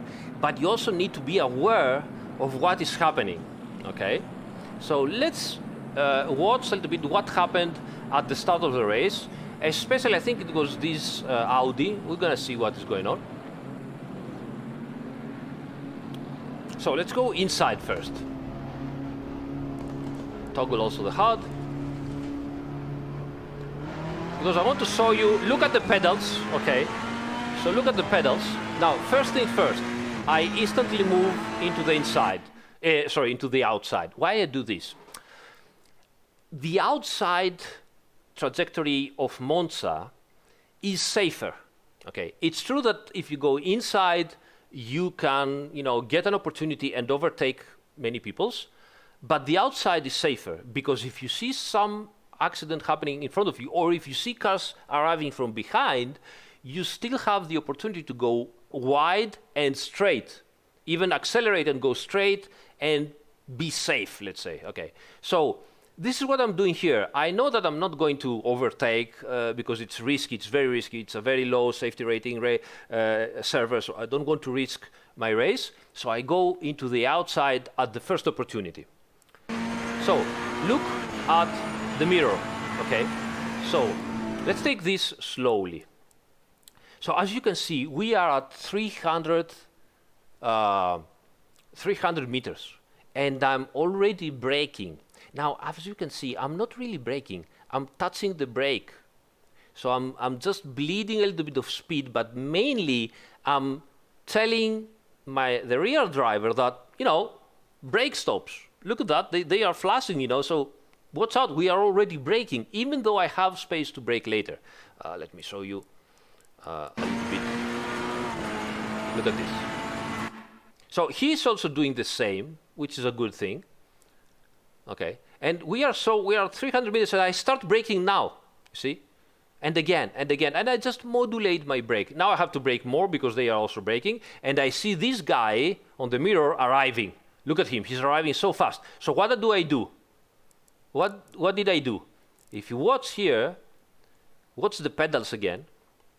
So I'm at full braking now, okay? And the guy at the mirror with the Audi missed the braking point and he's arriving so fast. So what do? I watch it and go full throttle. Look at this, full throttle. A little bit of luck and I managed to go away. And now that he stopped, I go back into braking again. Yes, a little bit of luck, Aris, whatever you want, but it pays. And look at now, I'm going outside because I know that if someone behind him hits him, he's going to hit me. So I'm going outside. I want to avoid everything, okay? And I have the opportunity. Now I see that nobody is around me. I'm pretty safe, so I do turn in. I know I'm going to probably waste and lose a position. Who cares? We all make it through the T1 safely. So let's have a look at this from the outside. Look at that. Now look how fast he was arriving. Again. So I start braking and this Audi here behind me, look at how fast he's arriving. He clearly missed the braking point. He was looking elsewhere and he's arriving so fast and I'm full throttle now. Full throttle. Accelerate. Move ahead. And having let some distance from the guy in front of me pays dividends because I can accelerate without hitting the guy in front of me. Okay? Now look how wide I am going. I'm going wide because I want to be safe because I'm afraid that someone here, even more backwards, can go in and hit me, no? And in the end, no accident happened and pretty much everybody makes T1 easily. If that guy would eventually hit me, I would have hit the guy in front of me, and then, you know, a chain reaction would have been provoked, and we would have more and more accidents. So let's go ahead and have a look on what's going to happen on the T2.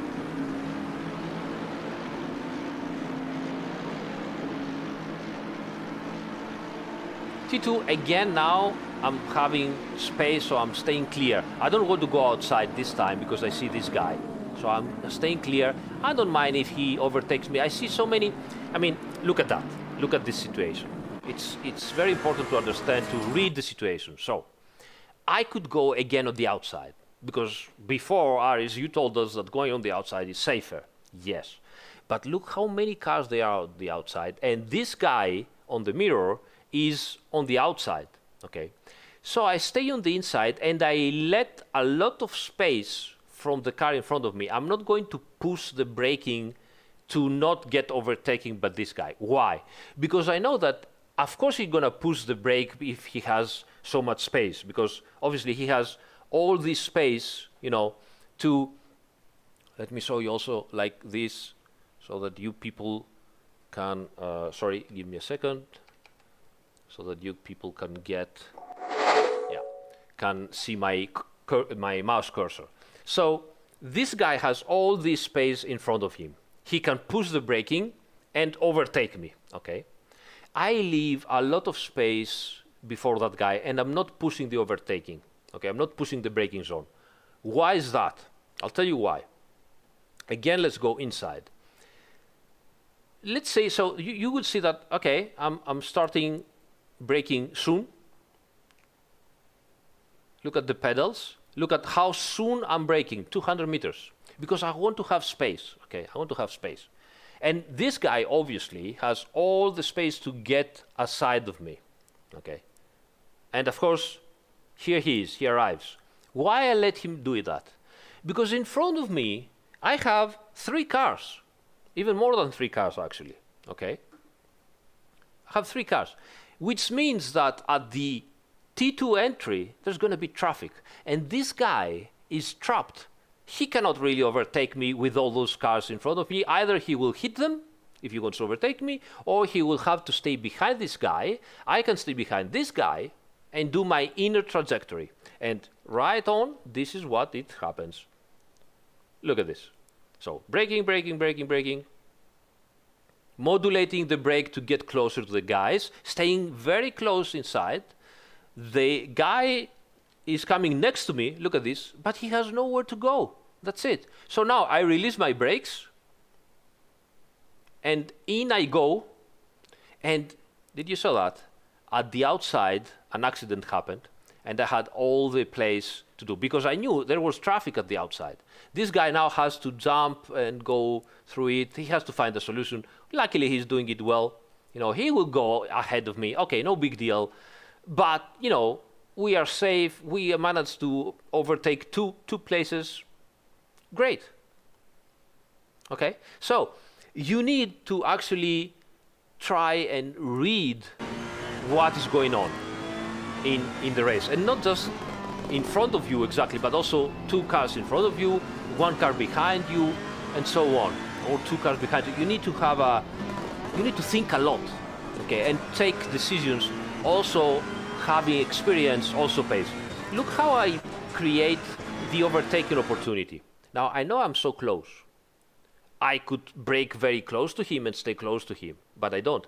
I brake earlier to let some space and then get a better exit. Look at this. This is creating overtaking opportunity.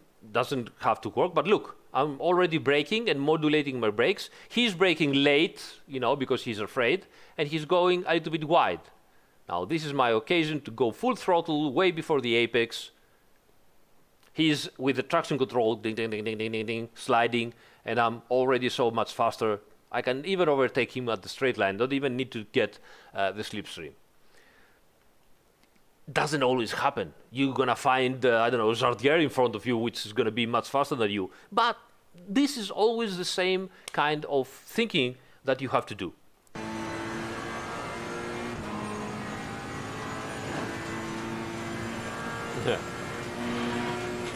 Okay. Similar here. Again, an eye behind me to see what's going on. You know, if I have to release the brakes or not. Always keep an eye behind.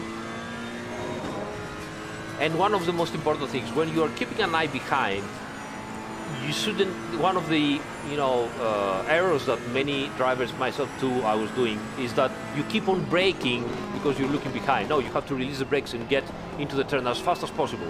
Because if you do it properly, the guy behind you cannot get you. If you keep braking because you don't watching where you're going, the guy behind you will get you because he will be inside the turn faster than you. This is one of the most important things to learn. Now look at him. Now this guy, he's not that fast, but he's great.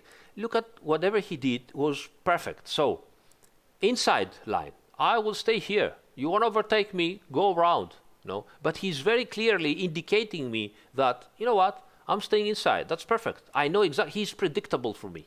I know exactly what I have to do.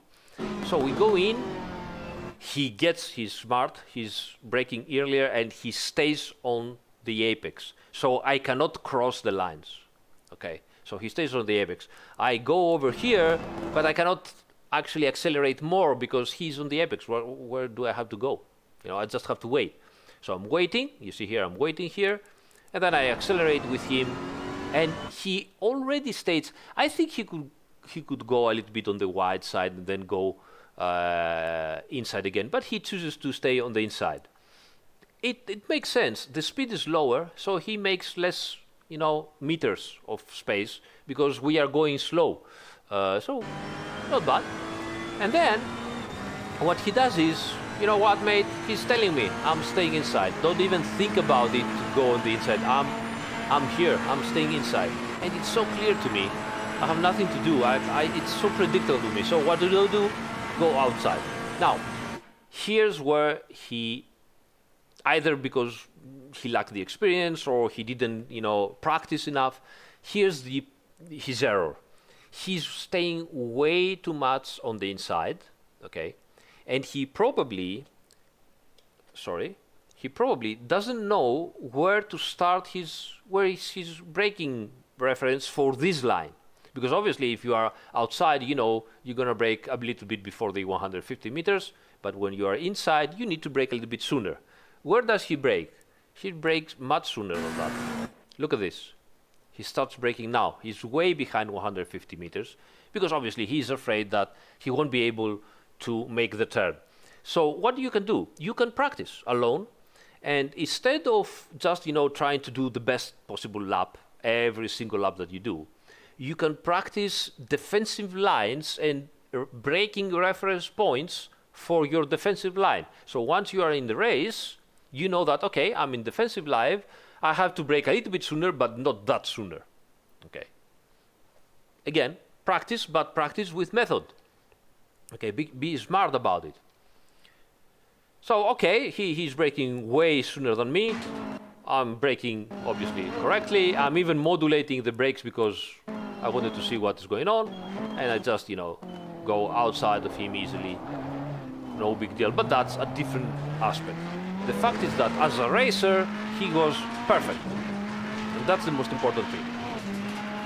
Oh, he's here in the chat, the guy. Great. Perfect racing.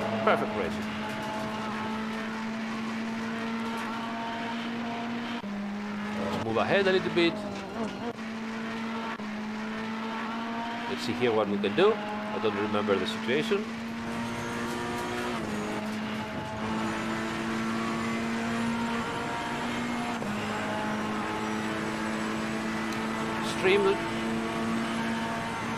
I just go inside and again modulating a little bit the brake, just a little bit to get closer to him and see if he can, leave me the line. He left me the line. He was very good, and I'm in.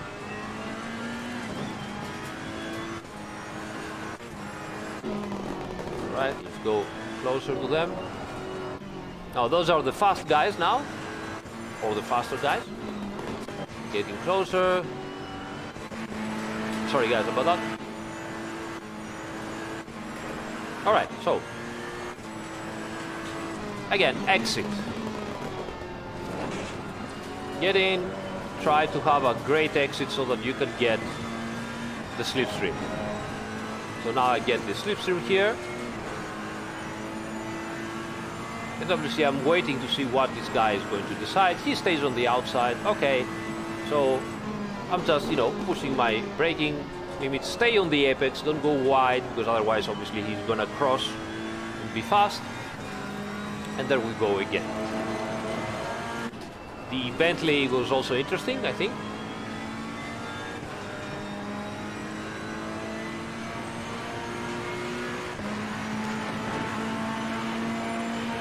GT Virus not tonight.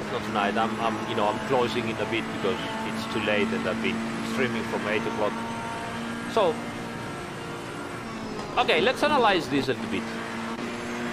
Now, he is not doing something wrong, but he is hesitant. This potentially could be, an accident creation. Because as you can see, he is trying to defend the inner line, but he's hesitant. He's not really going way to the inner. So I could have followed the slipstream and tried to go to the inner one, and that would be a risky situation. Now, I wouldn't do it, but other drivers might do it. How you can, make sure that other drivers do not try that. Don't be hesitant and go into the middle of the road. Go full inside. So let's see that. So he sees that I'm arriving, and he stays in the middle. Don't do that, okay? Don't do that. Go inside, because if I go full inside here, he either has to, go into the inside himself, and we have two cars with the one behind in slipstream, so it's a risky situation. So go full inside, and I tell you what you can do. Once you go full inside and the opponent, me in this case, goes outside like this, okay? Now, if you are here instead of where he's almost at the middle of the road. So if he's full at the right of the road, the moment that I go on the outside and I go by him side by side, then you can start squeezing the other guy, towards the outside. That is the correct way to do it. So you go full inside, you make sure that the guy behind you understands that you're going to defend, that he cannot pass into the east side, so you are safe. Once the guy decides to go to the outside, you start squeezing to the outside, and that will permit you, you see where he stays. He stays in the middle of the road. He should have been at least half a car closer to me, because by squeezing, he doesn't let me to do my trajectory. Instead, since I see that I have space here, I can do a much better trajectory, you see, and stay on his outside. If he had squeezed me, he could have done a faster trajectory, and at this point here, he could have been much farther ahead of me and get the apex. What he did, the way he did it, he wasn't that fast into this corner, and so he couldn't get the apex on the second corner. All right? So, again,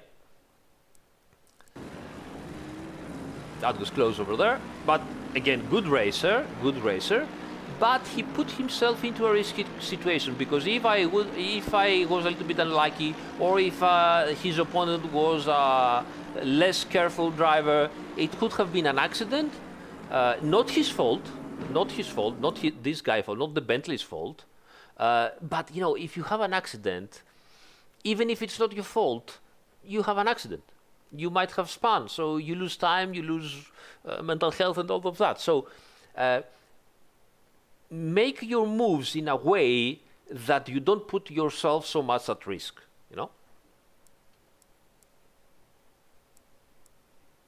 Yes, the other guy might not move if you squeezed him. Obviously, you have to be careful, but if you see that the other guy is, way much farther than you, try at least, try. Now, here again, of course, here he just, raises his hands and he surrenders, so I can go in. Now, here's again what I've been saying to you. Look at that. So I'm trying to go into the inner side. You will see on the pedals that I am modulating the brake pedal to go aside him. Okay, very good braking. And now I'm releasing the brake pedal, because what I need to do is get into the apex as fast as possible. If I keep, braking because I'm afraid that the other guy is beside me, this means that I will get into the apex slow, and that will give an opportunity to the other guy to stay aside me on the outside. But now I'm releasing the brakes, and I'm going to try to get into the apex as fast as possible. And right away, you can see that I'm not braking anymore. I'm on the apex. I can see on the radar that I am in front of the guy, but I also know that I'm in front of the guy, because there is no way with that speed I'm getting, he could be on the side of me. And that means that, I can get wider now. That's how you do it. So often, I also was doing this same error. I was, trying to overtake, and while I was side by side with the other guy, I would keep, braking to let space. What you really want to do is release the brakes, go into the apex as fast as you want when the other guy is side by side, not when he's in front of you. If it's in front of you, you're going to keep on braking, because otherwise you're going to get him, But if it's side by side, you want to release the brakes, go in fast, because if you go in fast, he will stay outside and behind you. And once he's behind you, you can go wide and, maintain position. All right. So this is it. Last lap here. the guy did everything correctly. Didn't let me any space. You can see here. I tried to get the slipstream, but the Mercedes is really fast in acceleration, so it goes away a little bit, and then as the speed goes higher and higher, I get the slipstream, and I get besides him, but I still don't have the speed to, you know, I'm trying here. So now here's the situation. Now this is risky for both of us. As you can see, he tried to pull the braking zone as late as possible. You see, he's already over the, almost at the 100 sign, and he's still not braking, okay? Now, over the 100 sign, and now he brakes. Now, he did everything correct. I took the risk because it was the last corner. If you see, I am going to modulate the brake to get even closer to put him under pressure. You see, here, I just modulate the brake to go a little bit inside and see if I can, you know, find space. And actually, there was space. You see, he's also hesitant. Should I go in? Should I not go in? This is a risky situation, okay. In my opinion, he should have stayed on, you know, left me the outside. Left me the outside and then squeeze again. Not let me the inside and go on the outside himself. He probably thought that I wasn't close enough to, you know, try and, you know, try an overtaking maneuver. But you also have to think and know how different cars react. For example, the Ferrari doesn't have lots of acceleration, but it has a lot of apex speed and good brakes. So you have to think, okay, this guy is close enough, he's gonna try it. It's the last corner of the race. So better go inside and defend, okay? It's safer for you. Now, obviously here, there is space. You can see from above, I could try, okay? But he's closing, and if I could try there, it's, you know, it's mathematical. I would have hit him at his rear right wheel, and he would have spun. So, again, great racing, excellent, fantastic, we had fun. But the problem is, the Mercedes driver, Biermann, he put himself in a risky position.